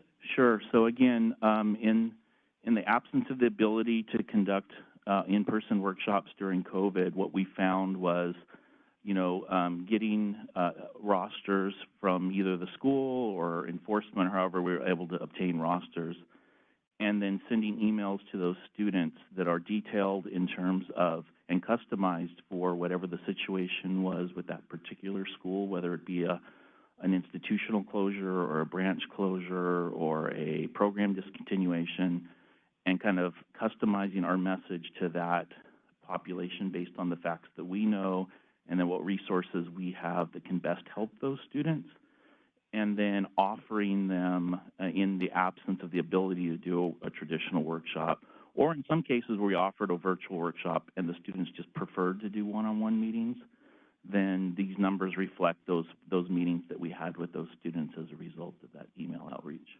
So each of these involves a school where there was some sort of closure. Correct. Either a close, like I said, some sort of program or event, a program, degree suspension, or a program suspension, a program closure, or a site closure, or an overall institutional closure. And I'm not familiar with California College, San Diego. Can you tell us a little bit more about that closure, what the circumstances were? You can test my memory, huh? We have a lot here. Was that the same one that was owned by independents as well? Outreach, the Center for Excellence in Higher Education. Yeah, so the same corporation that owned Independence that I spoke to earlier did also concurrently own an institution that did have a physical presence here in California as well. And so we concurrently did that, both for the Independence and the San Diego students. Was that just a sudden closure? Is that what that was? It was fairly abrupt, as I recall. Yeah, I think we did have some information that we don't always get in precipitous closures, but the timelines were tight, as I recall them. And the Premier Career one, was that just the vocational nursing program, or was it? Correct. The rest of the school continued? As of today, the institution is still open, but the VN program is no longer has BVMPT or our approval, and so those students were impacted. One piece of data that might be interesting or useful to know, that I don't know that it's that easy to get, is what are the results of these various contacts? Yeah. I don't know whether you're able to link up then students who successfully make a STRIF claim or successfully get their loan written off at the federal level, or whether the work involved in doing that would outweigh the benefit, but maybe that's something to take a look at. I appreciate that, and I appreciate that last comment in particular, because yes, we have looked at that we have invested more in internal data collection and phone logs and email logs, and trying to connect the dots between outreach and how that results into student service contact is something that we're looking at internally. They are tricky dots to connect sometimes, and the last thing I would want to do here is bring you information where it creates more questions than really answers because of the challenges in connecting those dots. But we are, like I said, definitely looking at that, and maybe it's something we can do maybe a little bit more of a staged or staggered, or I'm trying to think of the right word, like build on it as we go by starting with maybe some of our more other easily collectible and definable outputs in terms of contacts, and then think about how we can connect that to prior outreach efforts. But it's not always linear, Margaret. So. No, I recognize that, and I really don't.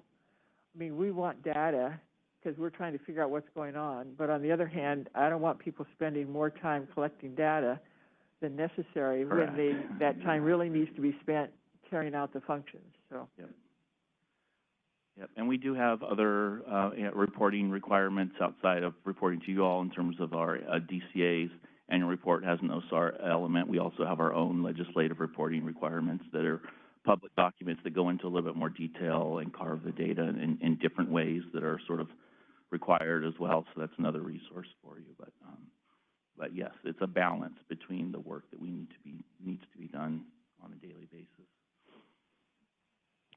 Referring specifically to Chart B, excuse me, does OSAR reach out to students in programs which are being taught down? That is, they're no longer accepting new enrollment, but they're not losing instruction. They continue through the natural conclusion of the program. We do, yeah. And when we get that information, like when an orderly wind down where we are given ample notice and it's an accurate reflection of the way the wind down is happening in those scenarios, and where we do have rosters and we have the contact information in advance, we do reach out to them and make courtesy contact, and I think we've had some discussion about that too, about how much more involved we can be in sort of helping the Bureau kind of and the school sort of see that process through. That's because there have been instances where we've gotten a lot of complaints about schools that are in wind down mode where they've announced to the Bureau or their accreditor they're going to close on a certain date, not accept new students, but that date is far in the future, that often the quality and availability of services can wane over that period of time as they lay off staff or staff leave and things change. So we have gotten students that have reached out to us. We've referred them to enforcement to file a complaint if that's what they're seeing, but we don't always get that information to be able to do a really strategic outreach plan for that population. It's all, in all cases, it's all highly dependent on what the school provides to us or what information we can get about the closure. Those dates have known to change as well, where they say, we're going to close by this date, and then during the wind down process, we've had schools that have abruptly closed. And then at that point, we would definitely jump in and do all the normal stuff, the full deployment of STRIF and everything else.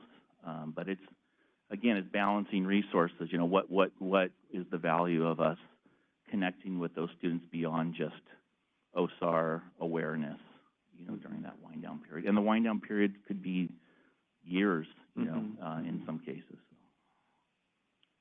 I appreciate that. Yeah, well, those are the types of areas we're looking for to be able to do more and do more proactively.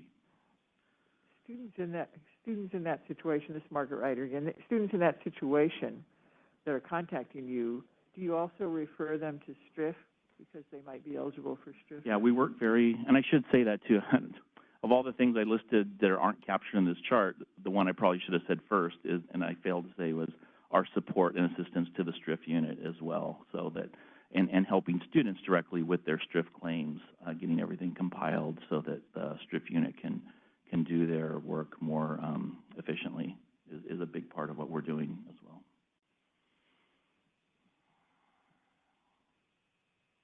Any other committee questions or comments? Very good. We will open to public comment from in-person participants for agenda item 5G, Office of Student Assistance and Relief. Oh, you sure may.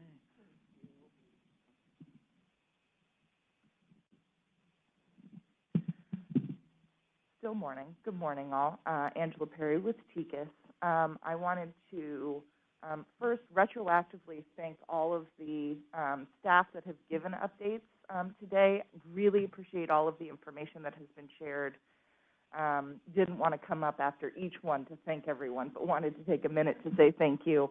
And to thank OSAR and Scott for that great update on all of the incredible outreach that is being done by OSAR. Wanted to say, I know that we're going to talk about Sunset Review a little bit later in the agenda, but as we are thinking about Sunset Review, I know that there are two different proposals in the Bureau's 2022 very thoughtful addendum to the Sunset Report. Two of them that touch on some of the work that we just discussed, one about the awareness of OSAR, and also one around resources and capacity for school closures. And I just wanted to put out there that TICAS and other partners are doing a lot of thinking about how to support the Bureau, how to advance policies. And so if there are ways that we can support OSAR's outreach efforts, or in the event of school closures, if there are documentation that we are not currently collecting, if there are resources that would be helpful to OSAR in that outreach, or that would make it easier to access students, easier to give them assistance, et cetera, please let us know, because we would definitely like to help support that effort. And it's very timely, given that Sunset Review is happening right now. So just wanted to put that out there, and again, to say thank you for all of the very helpful updates.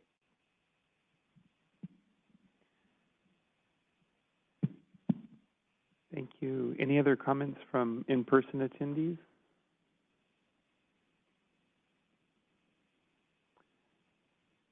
Seeing none, we'll move on to the queue in the Webex. We are now open for public comment via Webex. If you would like to make a comment, please type the word comment into the Q&A box in the lower right-hand corner of the screen and send that comment to all participants. Dial-in users may dial *3 to raise their hand, and we will call on people in the order we have requests. We're going to take just a few seconds now to see if we have a request for public comment.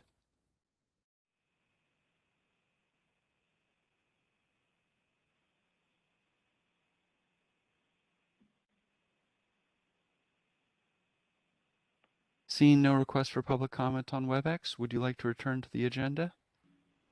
Yes, thank you. Thanks, Scott. We'll move to agenda item 5H, the Student Tuition Recovery Fund report. Great, and that will be presented by Yvette Johnson, our Administration Chief. Good morning. Good morning, committee members. And first off, I'd like to say... Oh, the mic, yeah, thank you. You're welcome. I'd like to say thank you to Committee Person Vice for all of his help throughout the years that you provided to the Bureau and giving us some good information and to work with. So thank you for that. And welcome, Ms. Carey. Thank you. Once again, I'm Yvette Johnson. I'm the Administrative Chief for the Bureau. And I'm going to throw out a lot of thank yous today. I'd like to thank the STRIF staff, the Student Tuition Recovery Fund staff, for all the hard work that they've been doing regarding assisting students with their claims. I'd like to thank all the staff within the Bureau, other staff within the Bureau that have been assisting to help with the processing of the STRIF claims so that we can ensure that students get paid timely. The STRIF unit is currently going through a transition. Since our last committee meeting, we have lost 2 staff members to promotional opportunities, which is a good thing. They were key staff along with other staff that we currently have.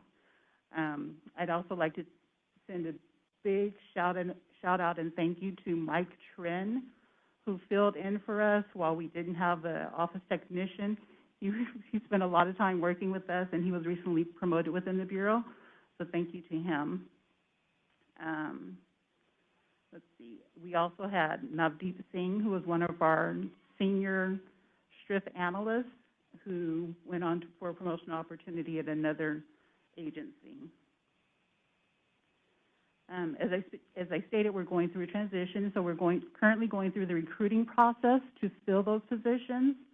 We have 3 positions that we are working on, and currently we have 2 staff members that are working on all the claims that we have. So I'd like to put a thank you to them as well. So today I'm going to go over the Student Tuition Recovery Fund statistics. If you turn to page 45 of your packet, you'll see that we have the statistics for the fiscal year, the 21-22 fiscal year. And so far this year, we received 332 claims.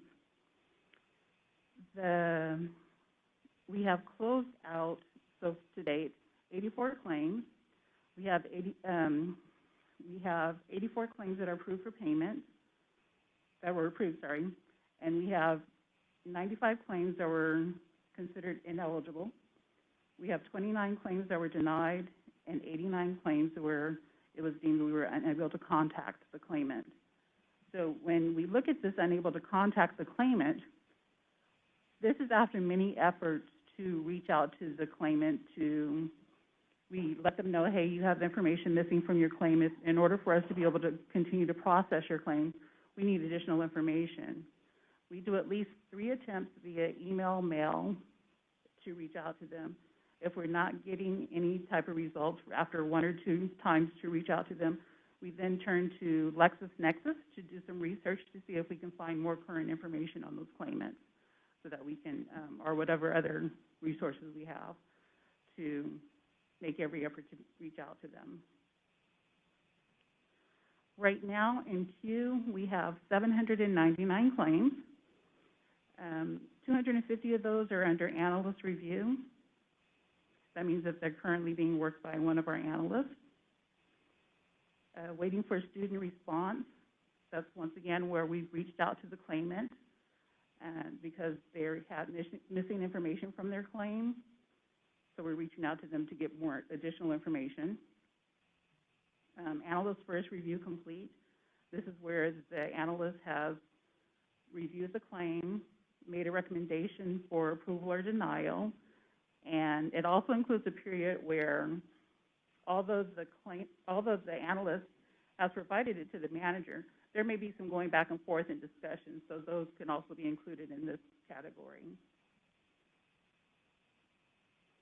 The STRIF claims approved for payment, so far this year we've done $605,879.25. And we have pending claims at the State Controller's Office, which is $147,456.09.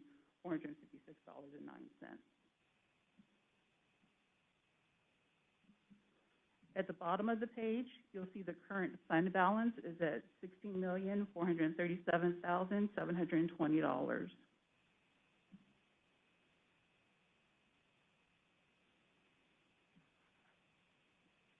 On the next page, on page 46, you'll see our large impact closures, and these are the schools such as the Corinthian Colleges, ITP Technical Institute, Silicon Valley, and Golf Academy.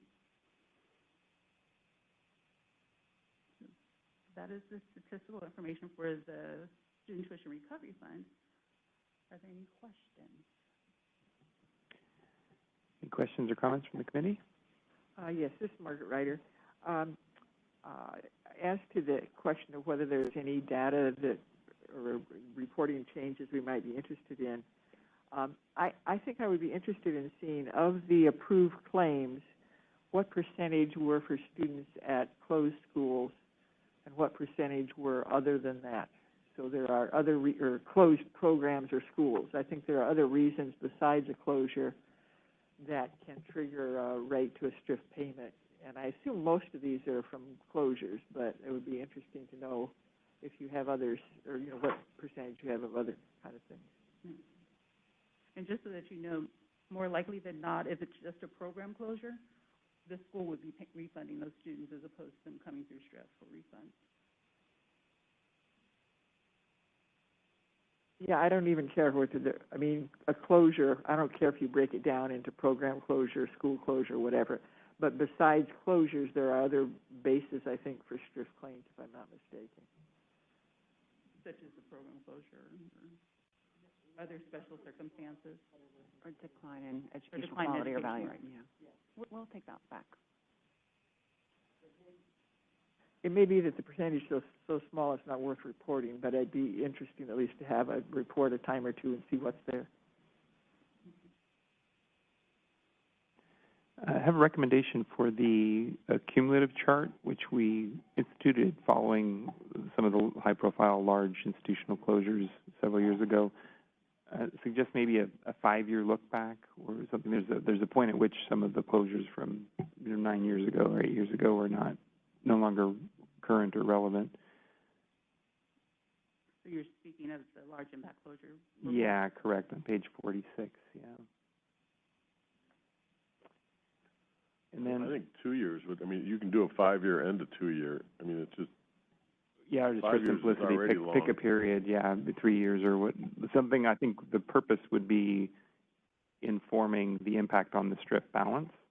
And so what happened, 8 years ago isn't relevant probably for the current strip balance, given particularly the change in the accrued balance or the accrued collected fees. The Silicon Valley College, referring to a question I had in earlier meetings, there's still a very high number of outstanding, or claims pending, I should say, 962. Can you report on progress in processing those claims? Yes, we are still working to process those claims. We have an estimated projection of about the claims that we currently have, about $18 million being paid out for those claims. But once again, because of the lower numbers in staff, it's taken a little bit longer to get through them. But they're not our only claims, so we still work other claims that come through as well. So we try to process our claims in numerical order, so when they come in, we try to work those first. And as you know, within the 2-year period, all of the Silicon Valley claims came in. So we're still working those. Got it. And did I hear you correctly, 18 million? And that is total, including those already paid, because there's already been 5.2 paid already. Okay. So roughly another 13 million in process.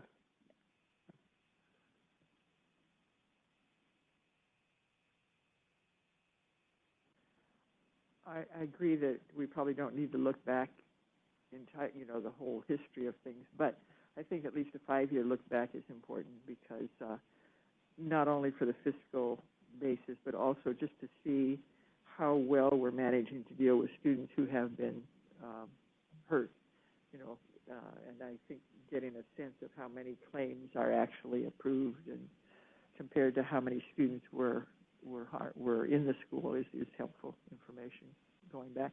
It takes a while because they have I think they have 4 years, don't they, to file a claim. So you could have claims coming in for 4 years and then processing them another, couple of years maybe. So something like that. Maybe that's a good point. 6 years or something like that. Well, and I'll say just I don't think this particular situation may happen again, but with the Corinthian College's closure that closed 7 years ago, we still have clients that are waiting for decisions from the federal government, so that would postpone their strict claim then too. So, I mean, unique situation. I don't know that kind of thing we'll see that again, but at least that 5 years makes sense.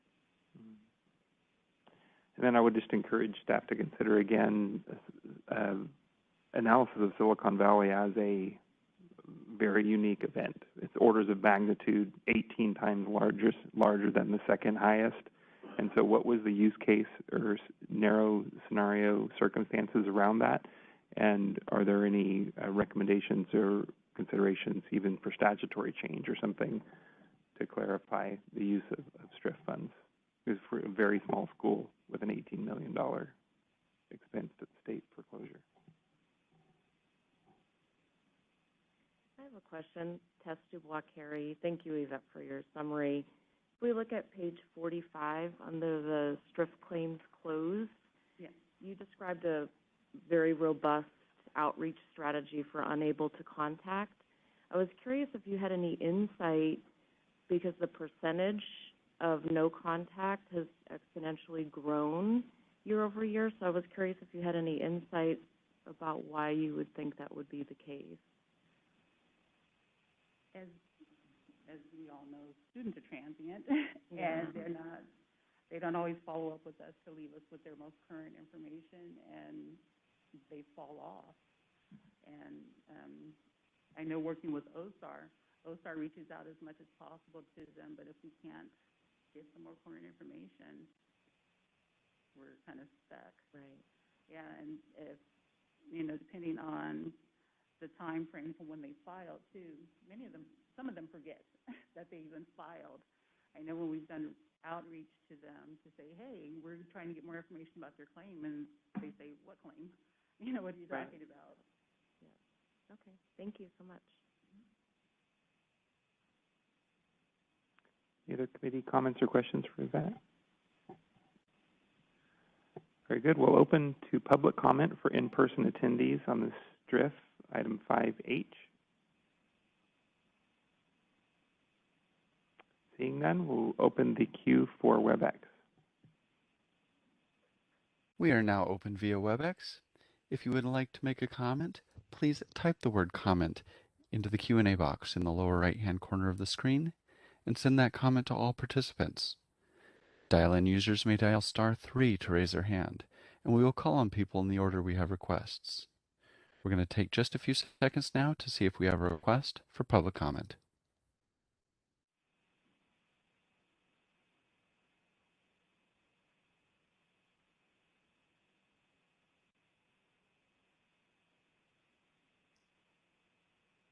Seeing no request for public comment, would you like to return to the agenda? Yes, thank you. Thank you, Yvette. So that concludes our agenda item 5, and Debbie, kudos to your staff, as always, really well done. Appreciate the request for feedback on reports and them being succinct and meaningful, and so I would encourage all of us on the committee to consider that even between meetings, and we can, of course, on an individual basis, email you, Debbie, with any ideas for reporting. Very good. We're going to take a break now at midday for lunch.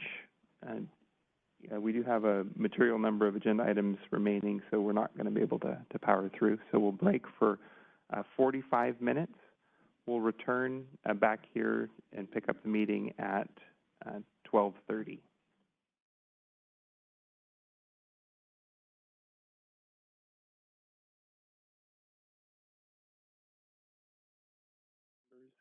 And Member Chu, I think, will be joining again in progress, but we have a quorum, so we'll go ahead and move forward. We'll go on to agenda item number 6, which is a status update on the variety of regulatory matters. We'll start with 6A, the annual report, labor market outcomes data reporting. Great, and we have Dave Dumble here to provide these updates for the Bureau. Hello, my name is David Dumble. I'm the Legislation and Regulation Manager for the Bureau. This is my first time seeing all of you in person, and I must say you are significantly less scary in person than as disembodied head. So, first thing I want to talk about is an update on the AB 1340 proposed regulations, and I'm happy to report they are proceeding on schedule. The comment period will end on May 19th, but the internal review has already begun. And in fact, we were informed yesterday that the director of DCA has approved the package and has sent it on to agency for their review. So we are anticipating this moving as we anticipated. Although the timelines are subject to change, the Bureau does want to get the message out to schools that there will be a change coming, and we want them to know about the upcoming compliance requirements embodied in this regulation. And we do anticipate doing outreach to the schools in order to make sure that they know exactly what is required of them, so they will be in compliance on December 1st when this is expected to go into effect. Does anyone have any questions? Yeah, I have one question about that. There is the element of the data transfer system and its certification for security. Do you have an update on that piece? The computer system has been certified, and we are going ahead with that. The statute specifically says that the requirement to report is triggered by notification by the Bureau that the certification has taken place. We have not notified them yet. Got it. But we anticipate that once the regulation has been approved. Great. Nothing else on that one. Go on to the second one, which is... Yeah, why don't we go through all of them, and then we'll address questions after. Yeah, that'd be great. The next one is, should seem familiar, we discussed at the last advisory committee meeting. It's the substantive change additions. SB 802 from last year added 4 categories to what was considered a substantive change, requiring Bureau pre-approval. 2 of the changes, participation in federal Title IV financial aid and change from clock hours to credit hours, required us to create new forms. Those forms have been created and are part of the package and incorporated by reference. A third one, the change in the amount of clock hours or credit hours to complete a program by 25% or more, will be reported to the Bureau through the change in educational objectives form that already exists. We have changed the text in Regulation 71-650 to expressly add that those changes should be reported on that form. The fourth change that was added by SB 802 is changing distance education learning management system, which we initially anticipated being reported to us through the significant change in instructional delivery form that already exists. However, after we reviewed the form, it was decided that the form is in need of update and revision, and so instead of adding the change in distance education learning management system at this point, and then revising it next year, we will put it in as part of our 2023 regulatory agenda to completely revise the form and update it at that point in time. Does anyone have any questions?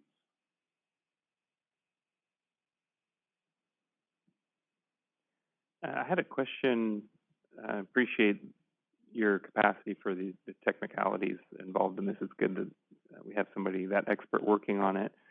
Specifically, I'm curious about the definition of a substantive change in participation with Title IV. So it wasn't clear to me the definition of going from not a Title IV institution to becoming Title IV is pretty clear, but an institution that already participates in Title IV, what constitutes a substantive change in their Title IV participation?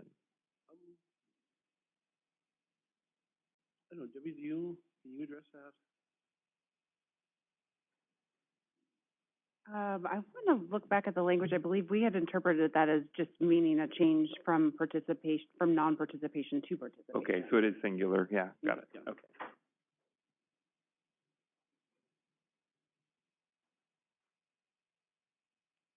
Any other questions from the committee on item 6B? This should also look familiar as it was discussed at the last advisory committee meeting. The proposal for denial of out-of-state applications. This is a revision of the process to deny out-of-state applications now that the Bureau has been given discretion in its decision-making under 2019's AB 1344. As we discussed previously at the meeting, the revised regulation spells out the process to be followed in making a decision to either accept, deny, or accept with conditions an out-of-state application, and specifically what conditions may be applied to approval. Does anyone have any questions?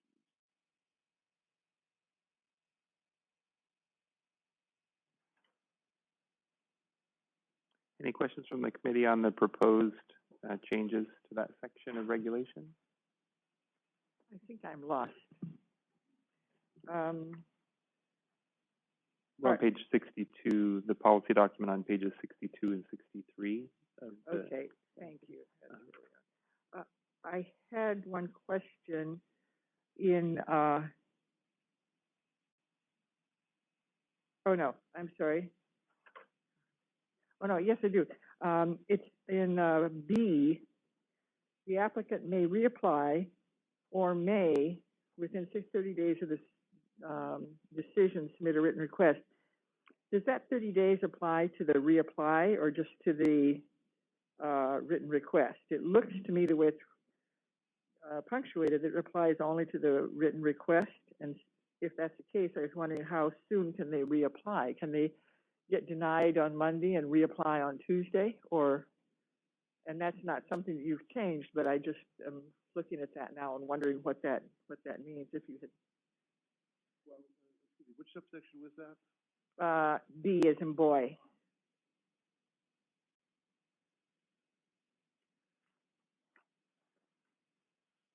I believe the 30 days only refers to the submitting a written request to the Bureau for an informal conference. The reapplication has no time frame. Right, and I just wonder if that's something that needs to be looked at while you're looking at this language anyway, because it seems kind of odd that you could be denied one day and reapply the next day. So that language is that in the regulation as it exists now. I understand that. That's what I'm saying, that even though it's not a change, since you are making revisions, maybe that's something to take a look at. We can take a look at that. Thank you. So we're putting reasonable discretion in the reg. Yep. Is that in there other places? Reasonable discretion, is that a typical in other regs? Offhand, I don't know how often discretion is modified by the term reasonable. It seems reasonable to put it in and at least give some basis for that our discretion has to be based on reason and not just something that is not reasonable. I just, it's not capitalized, so I don't know if it's a defined term. It's just reasonable discretion, and I guess that depends on who is sitting in the chair at the time. If I could just maybe put in my 2 cents worth, or maybe our attorney could mention, but reasonable or reasonableness is often a legally used term, and it has sort of generally a legal meaning of objectively reasonable, something that a person in that position would consider reasonable. And then there's a lot of case law that talks about what that means also. So reasonable or reasonableness is a commonly used word, and it's to prevent the agency from doing something arbitrary or capricious. They can't just, say, well, that's what I think. They have to have a reasonable basis. That's my 2 cents. I'm just asking if it's in other regs. Offhand, I don't know. Well, that's the language that's in the bill itself, and to second what Margaret had said, even if it doesn't say reasonable discretion, there's reasonableness applied, implied in various statutes. So I don't see that as a problem. Sure. And I assume the flexibility, both in the statute and the regulatory language, is because of the broad variety of circumstances for out-of-state registrations. Because there isn't an equivalent for the in-state schools to where there's that degree of discretion with the chief, right? This is intentionally vague, I guess, to give agency to the Bureau to deny an out-of-state application based on a variety of circumstances. So currently, the requirement is simply ministerial. If somebody submits an application, we have to approve it unless they filled it out incorrectly. So now that we have the ability to exercise our discretion, the statute says we should do that reasonably, which is, again, is to explicitly make clear that we are not to be arbitrary and capricious, which would be implicit standards, I think, in interpreting the statute. But there are very clear minimum operating standards for in-state institutions, very clear, and if you meet, it's an open book test, if you will, for an internal, but an out-of-state registration is not as clear because it's under the reasonable discretion of the chief. Yes, and there were a number of questions that were added by AB 1344, and then we added some additional information we wanted to request from out-of-state schools. And there's no way to explicitly state that we will approve any school that has a financial record above this level. Right. It's our judgment's being used, and so using reasonable discretion. I think we discussed this, didn't we, at a prior meeting, and were asked for our suggestions of how to define it, and we were like, duh, basically, or at least I was. And so I think that's, it's reasonable because it's a very hard thing to define, I think. So if I may jump in, AB 1344 was really around out-of-state institutions enrolling Californians and focused on the risk posed to Californians. So that's the language that's used throughout the statute. So we, just as a matter of clarification of how we brought these issues to the committee, because I could understand if there was some confusion. We've twice brought the notion of a form, our out-of-state registration form, because we need to amend our form to require an institution to complete the form. And then this component is specifically, what do we do with the information that is provided to us through the form? So just as a point of clarification of kind of what is some of the language that's in AB 1344 and how we have approached this from a kind of a workload and discussion perspective.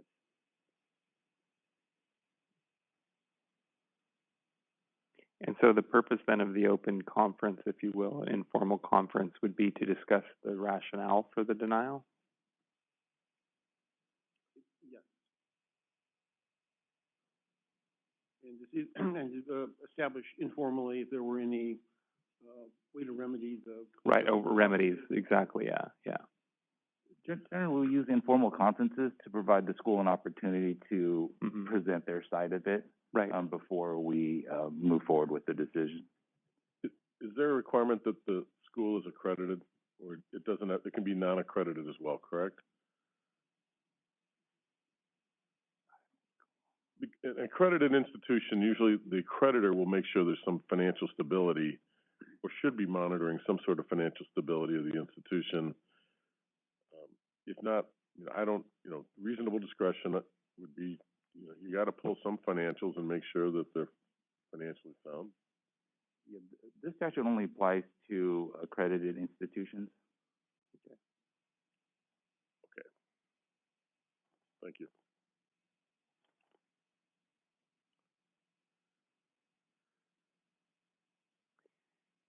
Any other committee questions or feedback?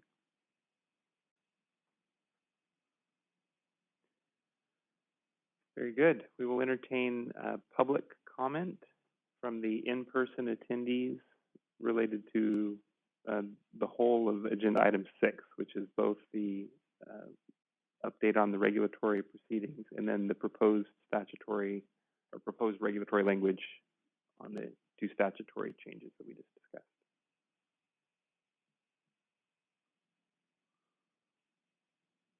Seeing none, we'll move to the queue for the Webex. We are now open for public comment via Webex. If you would like to make a comment, please type the word comment into the Q&A box in the lower right-hand corner of the screen and send that comment to all participants. Dial-in users may dial *3 to raise their hand, and we will call on people in the order we have requests.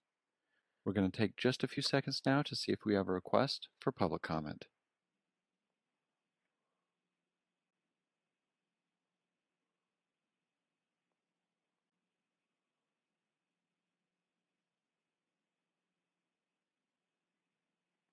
Seeing no request for public comments, would you like to return to the agenda?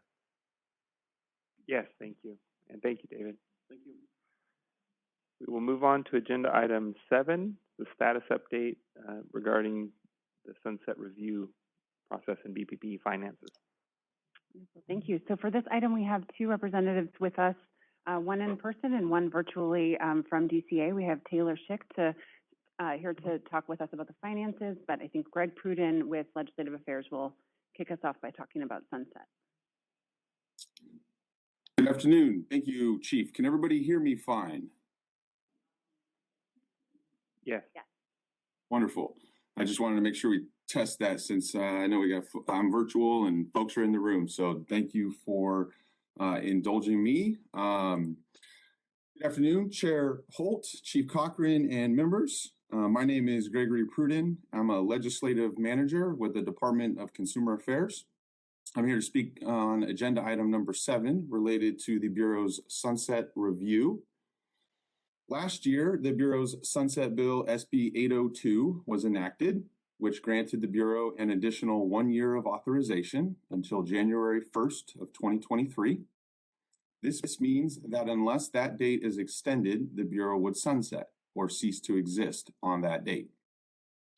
SB 1433 by Senator Roth was introduced in February this year and is the Bureau's sunset bill. As introduced, the bill only makes changes to Education Code sections 94933 and 94936, which are related to prospective harm. The bill does not currently extend the Bureau's sunset date.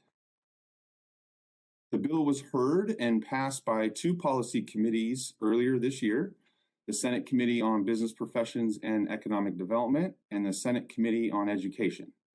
The bill is currently in the Senate Committee on Appropriations, where it has been placed on the suspense file, and it will be taken up this week on Thursday, May 19th. The Bureau put forward several policy ideas for the legislature to consider during sunset review, some of which the Senate Committee on Higher Education mentioned in their analysis, including gaps in prohibited business practices, which was an area identified by the Bureau as issue number 7 in the Sunset 2022 addendum. The Department and the Bureau look forward to working with the legislature on these ideas and a sunset date extension as SB 1433 progresses through the legislative process. Finally, I would like to mention that the Governor's May Revise, released just last week, proposes $24 million in general fund money for the Bureau. My colleague Taylor Schick is here to speak more about that, and I'd be happy to answer questions at the conclusion of his presentation. Thank you. Good afternoon, committee members. Chief Cochran.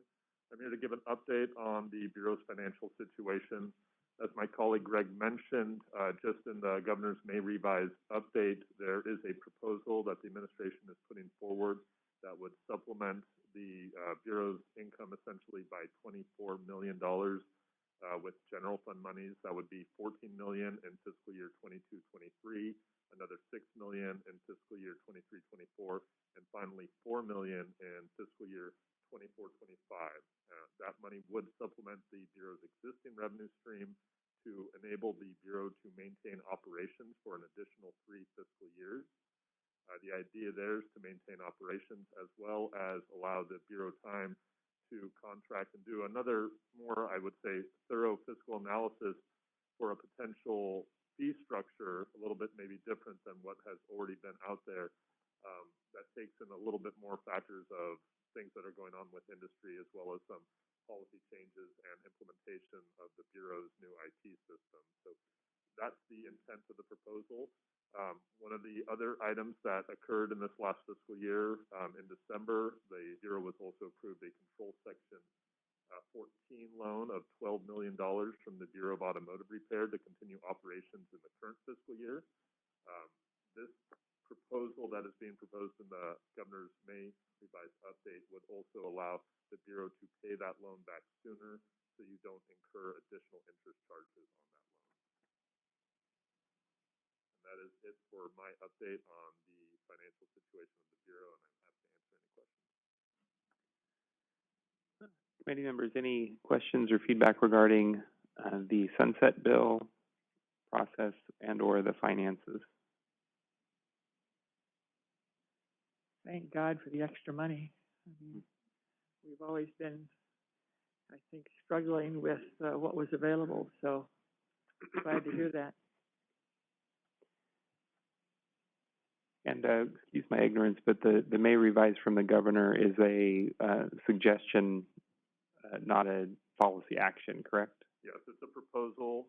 We'll be likely hearing it tomorrow in our budget subcommittees, both the Assembly and the Senate side, and the legislature does need to vote it into existence in the Budget Act.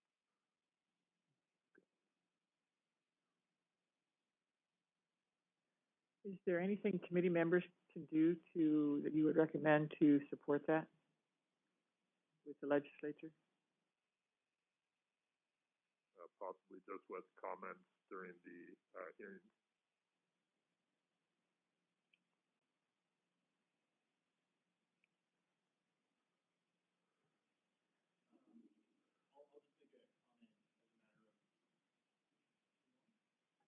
we go.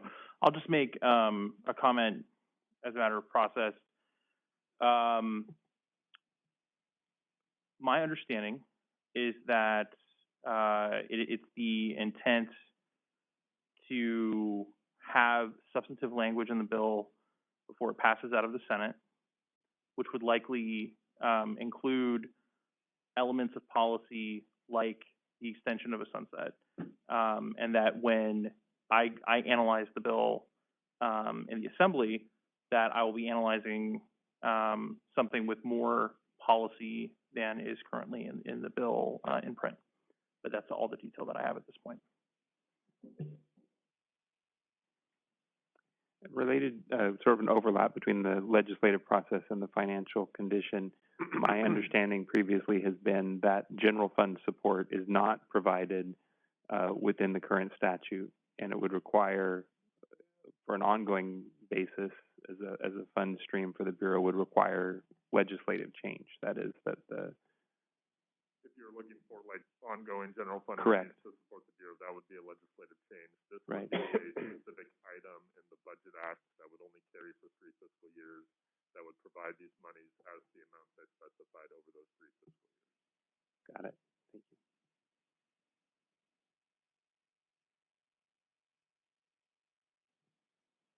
Any other questions or comments? Very good. We will entertain public comment on this agenda item related to the Sunset Review and Finances from in-person attendees. Hi, I'm Angela Perry with Ticus. I wanted to say how excited, enthusiastic, and appreciative Ticus is of this money in the budget, in the proposed May revise. The Bureau has struggled for years, as everyone in this room knows, with financial stability as a result of a drastically changing higher education landscape. And we are very excited to see that this money will create some short-term fiscal stability for the Bureau to be able to determine a more long-term plan to find some fiscal stability, to reassess fee proposals, et cetera. And we would love to be supportive in any way that we can going forward, but just really want to express appreciation and support for this, and we'll continue to do so as this moves through the budget process. Also really appreciate the update on Sunset Review, and again, want to express appreciation for the very thoughtful Sunset Addendum that was put out in January, which had really great proposals on a variety of topics that I hope will come up as the bill moves through the legislature. And so hope to be able to engage on that process as well. And Ticus and other partners I know would be happy to coordinate with the legislature, with the Bureau, with whoever we can to support those policy proposals moving forward. So just wanted to express sincere appreciation and to say that we look forward to the opportunity for the Bureau to find more stable fiscal ground moving forward, and to be able to design a structure that really gives it the capacity and resources needed to fulfill its primary objective, which is, of course, student and public protection. So really appreciate that, and thank you so much for the opportunity. Any other in-person attendees with public comment? Seeing none, we'll move to the queue for the Webex. Webex is now open for public comment. If you would like to make a comment, please type the word comment into the Q&A box in the lower right-hand corner of the screen and send that comment to all participants. Dial-in users may dial *3 to raise their hand, and we will call on people in the order we have requests. Let us take just a moment now to see if we have a request for public comment.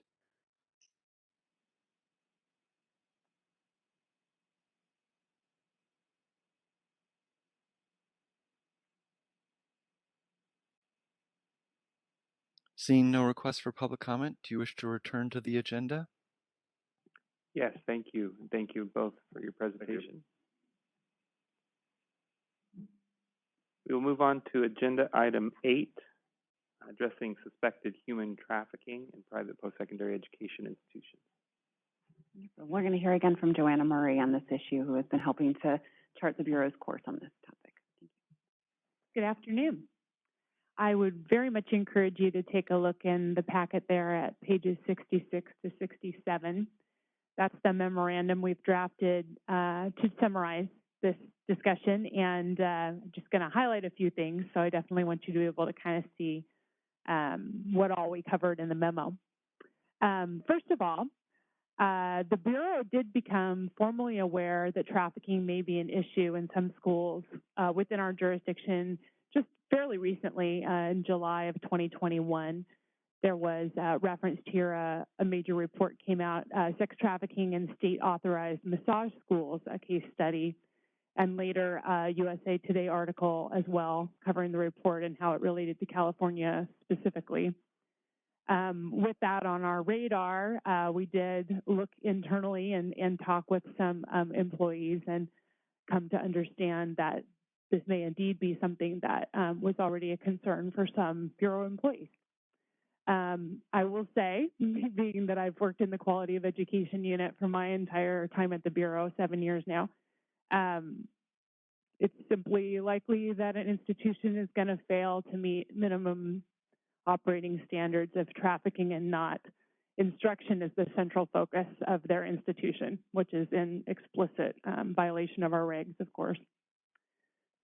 We consider things like quality of education lacking, perhaps instruction lacking entirely, facilities not being suitable, faculty and administration not being qualified, and record-keeping requirements not being met.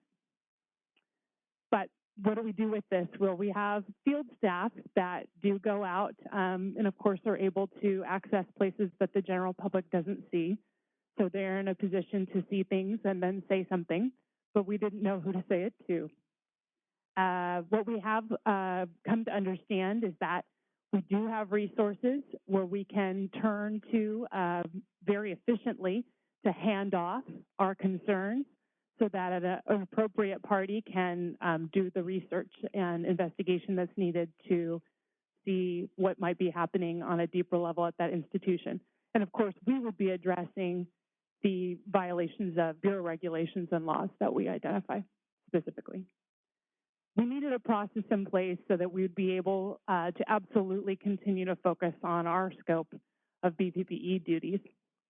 If you look at the bottom of the memo and then continuing to the top of the second page, we've listed some of the agencies and individuals at those agencies that we reached out to just to understand, who's been making efforts in these areas.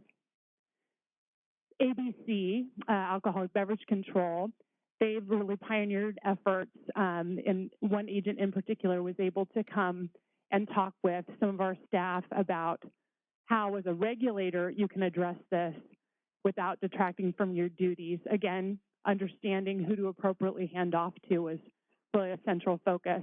And when we then received training, all field staff were offered training from the Department of Justice, specifically the Northern California Human Trafficking Sexual Predator Apprehension Team.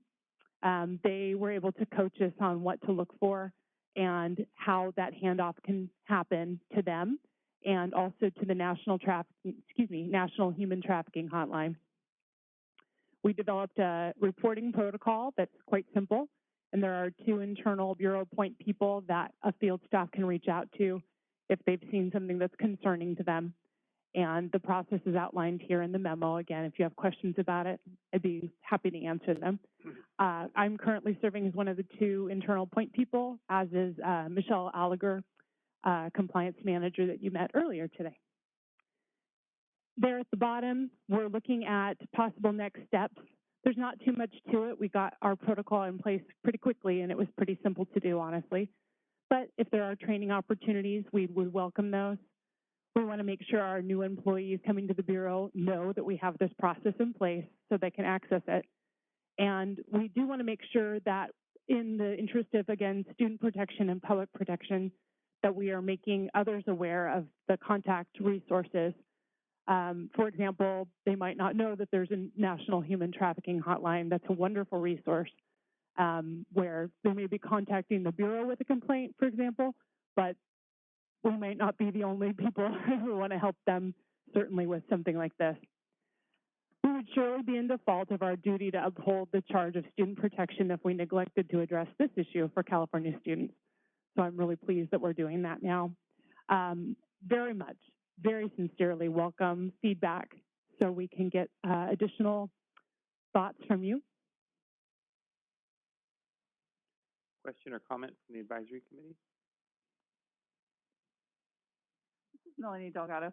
Did you guys seek any advice from the Polaris Project? They're a national organization that does I think they run the hotline. They do, that's right. Yeah. Yes. We've done quite a bit of research with Polaris resources.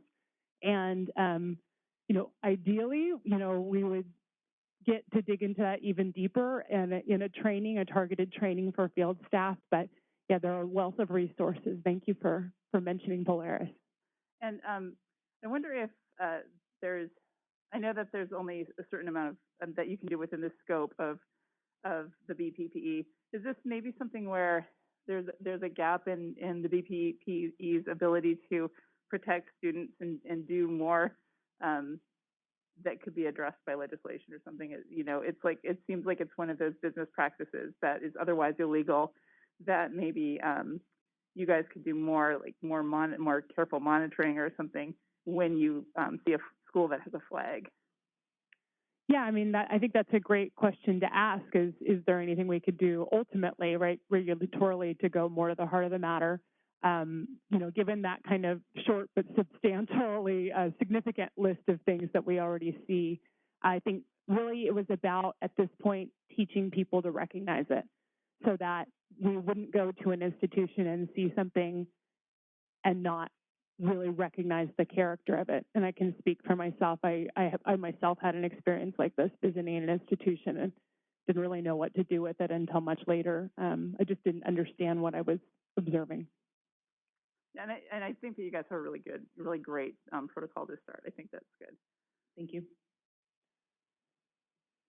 Yeah, I would just second that. I'm really delighted that you are doing this. I think this is the kind of thing that the more the Bureau can liaison with other agencies, the more effective it can be, concentrating on what it does, and yet working together with other agencies to deal with issues that may be beyond the scope.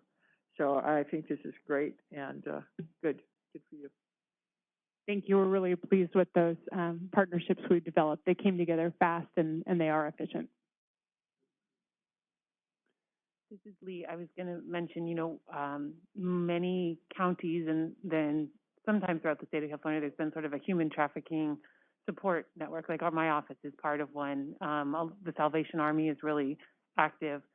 And one thought I had, and I don't know, sort of following along with Melanie's question about what more could be done, if there might be an opportunity to do some outreach to some of those networks and let them know that if they encounter survivors and they hear that it's through a school, that they can then also notify you, even if they're not a student. Maybe there's some way to also, because it sounds like most of your knowledge of it would come from the inspection process, but there's lots of other avenues where survivors might get out of the process and be able to tell the story.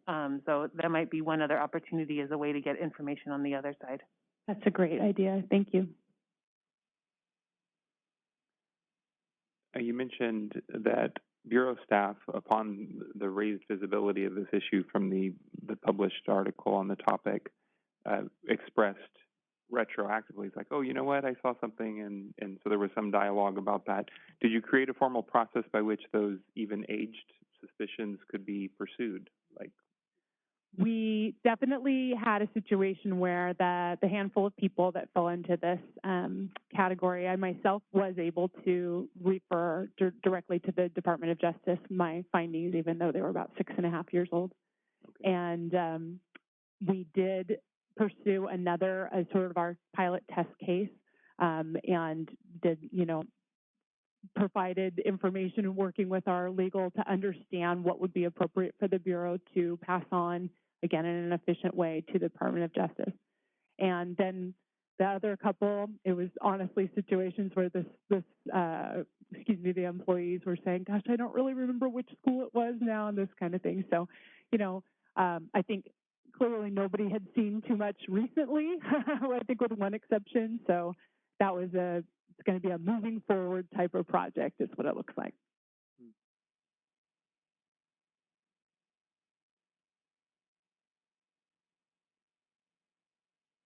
Any other questions or comments from the committee?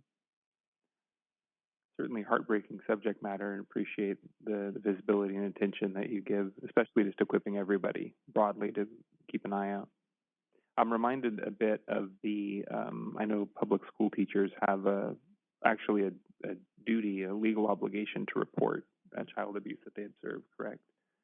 Does any similar standard apply in this circumstance to Bureau staff? No, there isn't a mandated reporter element to what we do in that sense, though it does dawn on me that as the law has changed this year to allow students who don't have a high school diploma in some cases to enroll, we may find more minors enrolled in our institutions, which would bring up that question. We'll need to explore that. Very good. We'll entertain public comment from in-person attendees on this topic. Seeing none, we'll open the queue for Webex.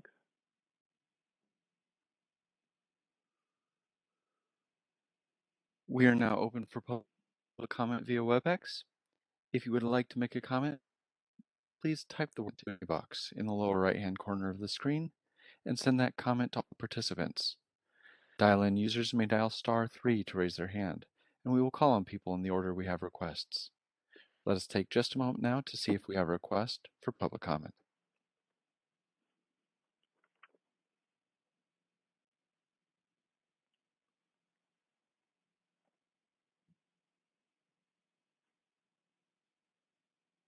Seeing no request for public comment, would you like to return to the agenda?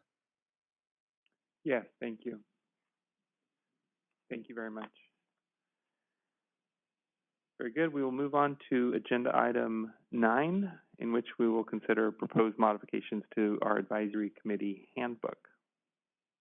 Thank you so much. So as the committee knows, the committee has used the handbook over the years, outlining its expectations and how the committee itself works. That handbook has been updated and maintained by Bureau staff over the years. SB 802, the Sunset Bill from last year, required the committee to adopt reasonable rules for the conduct of its affairs. So that is really sort of turning the handbook over from the staff to the committee.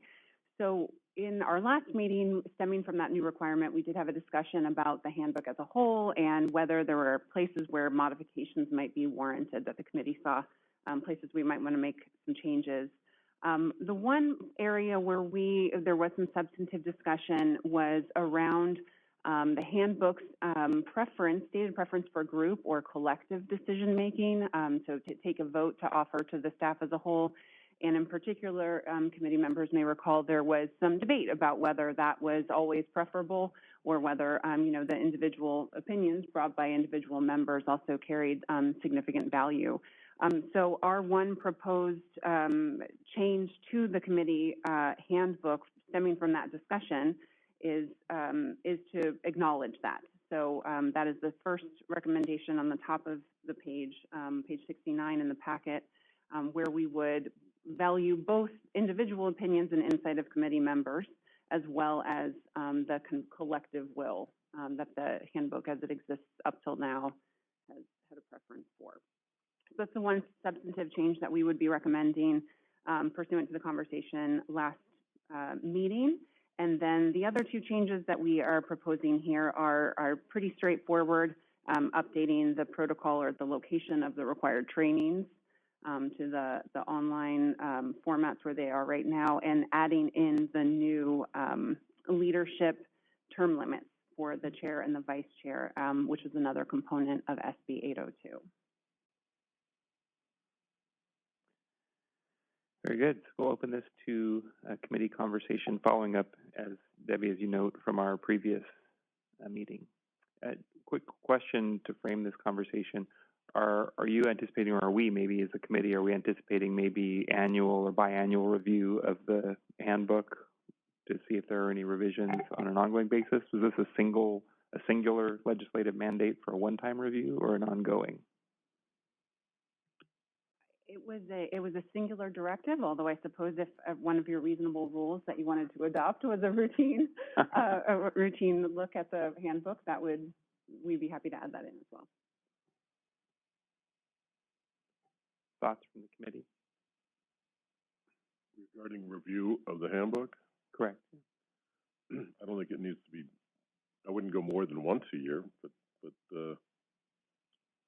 every once in a while. Mm-hmm.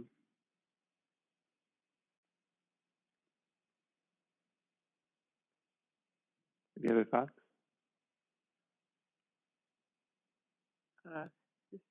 This isn't on review. I don't think it needs to be reviewed that often either. I think. Yeah. But maybe, it would be a bad idea to put a thing in there at least once every X number of years. And X could be, 3, 5 years, whatever, I'm not sure, but that's probably not a bad idea. The other comment I wanted to make is I don't think, this probably doesn't need to be in the handbook, but there's 2 other things under training type issues that we need to make sure that new members are getting at least. And one of those, of course, is the Open Meeting Act that we operate under. Mm-hmm. And even though that's not a required training, maybe there needs to be, I don't know if it needs to be put into the handbook, but we need to make sure that that's happening or be made available. And the second thing, which is not really a training, but I assume that still exists, that if you're going to use your own vehicle for transportation, I think there's a requirement from state agencies, you have a yearly designation that your license or something. I don't think that happens regularly with this. I mean, sometimes somebody has sent me something and said you need to fill this out, but it hasn't been happening. I think it's supposed to happen on an annual basis, and maybe, I don't know if that's something that needs to be done in the handbook. I don't know if you're familiar with that, but it used to be that if you're going to use your own vehicle for expenses, you had to have your vehicle identify the license number or something like that, and it used to be, I think it used to be required on an annual basis, but I haven't seen that come around for a while. I don't know if that's still the requirement or not. It's hard for me in memory, it's been some years now, to parse between the board and bureau relations, like Carrie or previously Carrie and her staff. There's parts of it that are logistical and through that, and then the advisory committee handbook is more specific to the deliberative, work of this body. So there are those things that are logistical and legal. Even the Open Meetings Act, right, is sort of external to the advisory committee handbook, I would think. I don't know that it needs to be in the handbook. It just sort of reference this is from a place there, maybe, to, raise it, and I don't know whether it even needs to be referenced, but just I raise it as a question. Yeah, good question. What's the cadence for the strategic review for the Bureau? Like, how is it your strategic plan every 3 years or 5 years? What's that cadence that you review that? I don't know that actually, if it's always the same under state Oh, agencies, but this one was 5 years. Okay. Got it. I was looking for something to piggyback, maybe a review of the advisory committee handbook to another process that exists as well. So you could either put in the number of years, this one would be till 2026, or in the same year in which the Bureau undergoes strategic planning. Mm-hmm. I think that would be a good thing to connect it to, because strategic plan and the work of the advisory committee seem aligned. Does anybody have an appetite for more frequent than that? As you mentioned 3 to 5, Margaret, that's sufficient.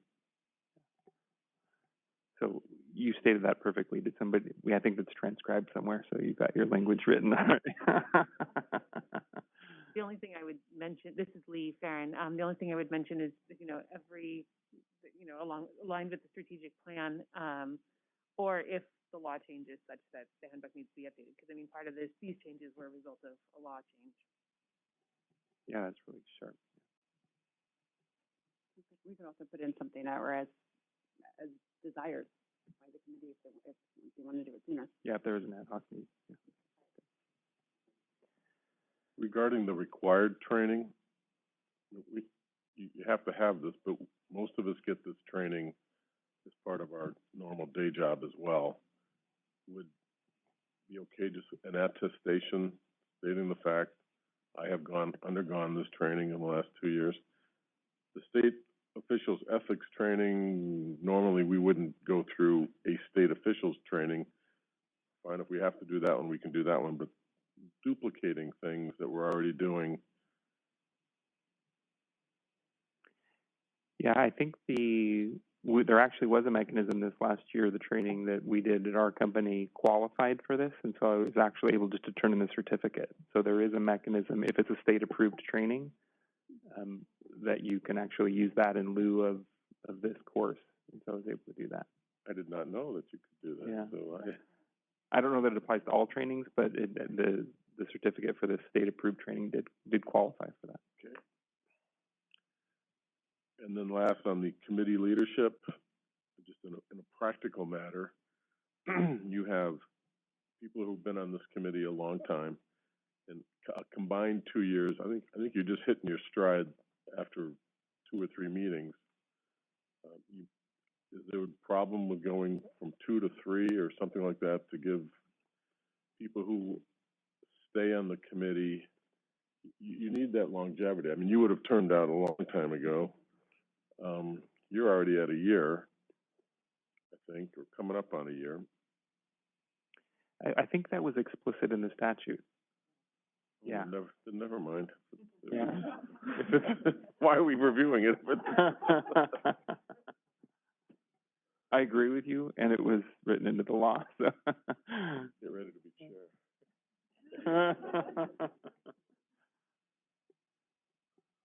Good discussion. Any other thoughts or feedback? We, of course, reviewed the handbook more totally in our last meeting. So.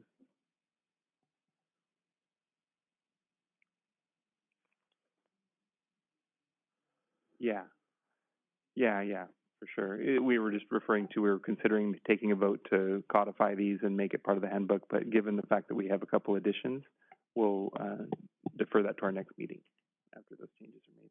Very good. So we'll open to public comment regarding the proposed modifications to the advisory committee handbook, starting with the in-person participants.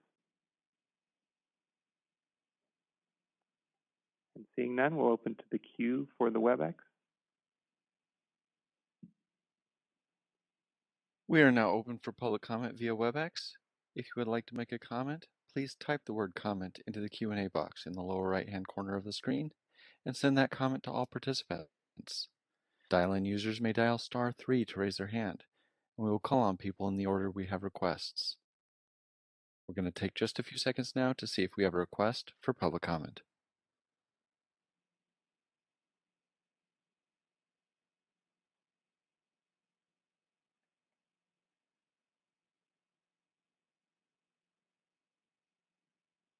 Seeing no requests for public comment, do you wish to return to the agenda?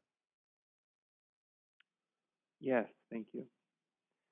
Move to our final agenda item, which is considering or discussing future agenda items.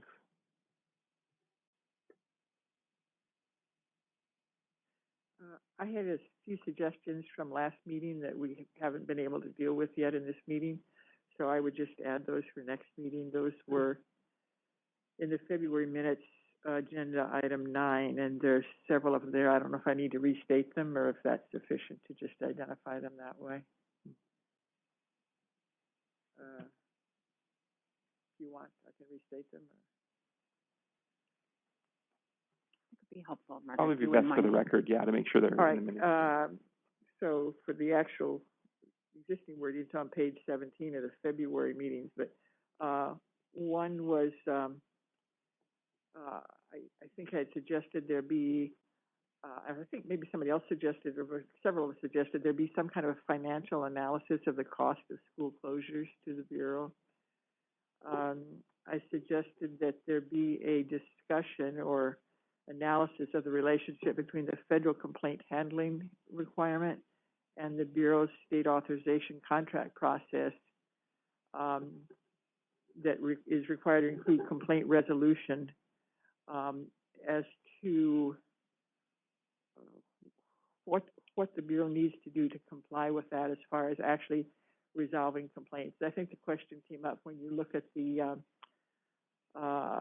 complaints that are done under contract. In the reports, there's something that says no cooperation or unable to resolve, but the requirement is to have the authority to be able to appropriately take action. So my question is to have an analysis or discussion of what that is, maybe a presentation from either the legal or somewhere on the Bureau.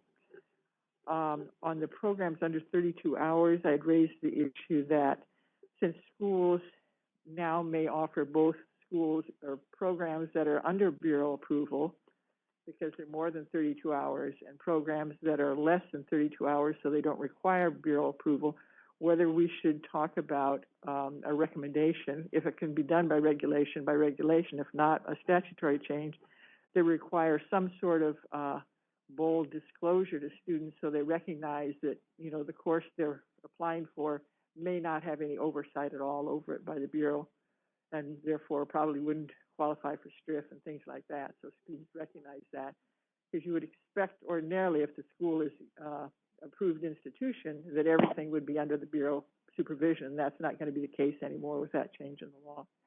So some sort of way to protect students from assuming that it's covered when it's not.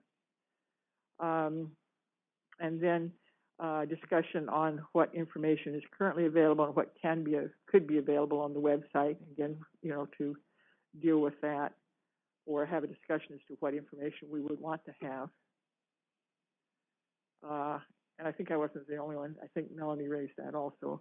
So, and I had requested information about how far back in time the sale data goes that's being transferred over.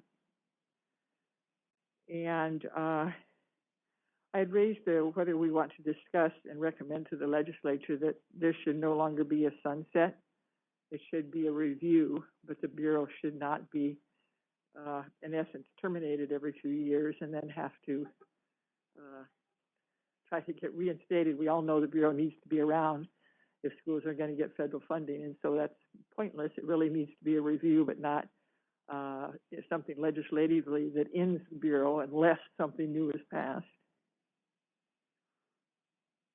And then I think actually Joseph had suggested something we haven't got to yet, which is a modeling on the new STRIF assessment rate, which I think I would second as a good thing. So those are some suggestions for future agenda. Thank you. And I would recommend maybe that a lot of those are maybe one-off questions that could be addressed during staff reports, because they fall pretty clean. Many of them, not all, but fall under maybe the staff reports. We might be able to answer those rather than having a full agenda item for some of them. I was going to, this is Lee. I was going to second the cost of school closure request. I think that'd be really helpful. And then from the meeting today, one of the things that was mentioned in the complaint process was that there's sort of a rethinking of the triaging of complaints at intake, and if there's anything that the advisory committee can do to help with identifying data points or triaging, you know, kind of if we can provide some guidance or support in that process and understanding how that process is working and how it might better work, I would welcome that at the next meeting.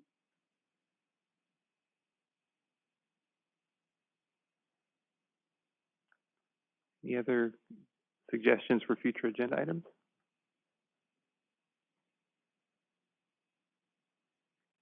Good. We'll open to public comment for this agenda item for in-person participants.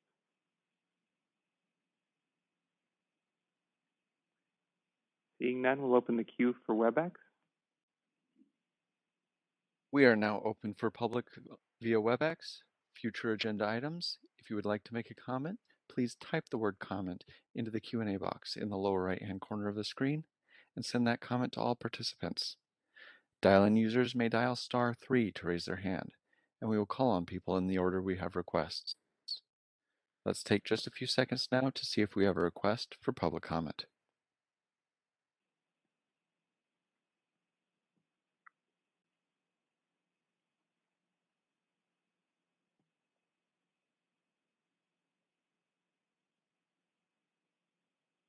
Seeing none, would you like to return to the agenda? Yes, thank you.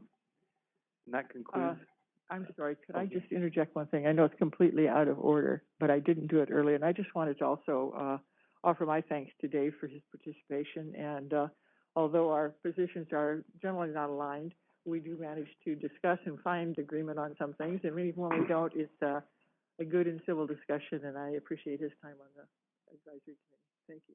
Margaret, we are aligned 90% of the time, I believe. To think that we're not all student advocates is a misnomer. If I've got a minute now, I'd just say I have truly enjoyed my time on this advisory board. I want to say that getting to know the Bureau staff, I mean, we all think there's boogeymen over here, as an institution. I just want to say thank you guys very much. This is a great team, and you guys do great work. You're reasonable people, and we're all in this, doing the right thing for the right causes. So, and fellow board members and Debbie, I've really enjoyed getting to know you. As scared as I was at first, you coming in, it worked out really well. So thank you, everybody. And if I can make a motion to adjourn, I'd like to do so. Yeah. We have a second. Thank you, Hanson. Very good. We will. I don't think we actually even need a vote for that. So we will go ahead and adjourn the meeting. Thank you all very much, and travel safe. It's great to see everybody in person. Be safe.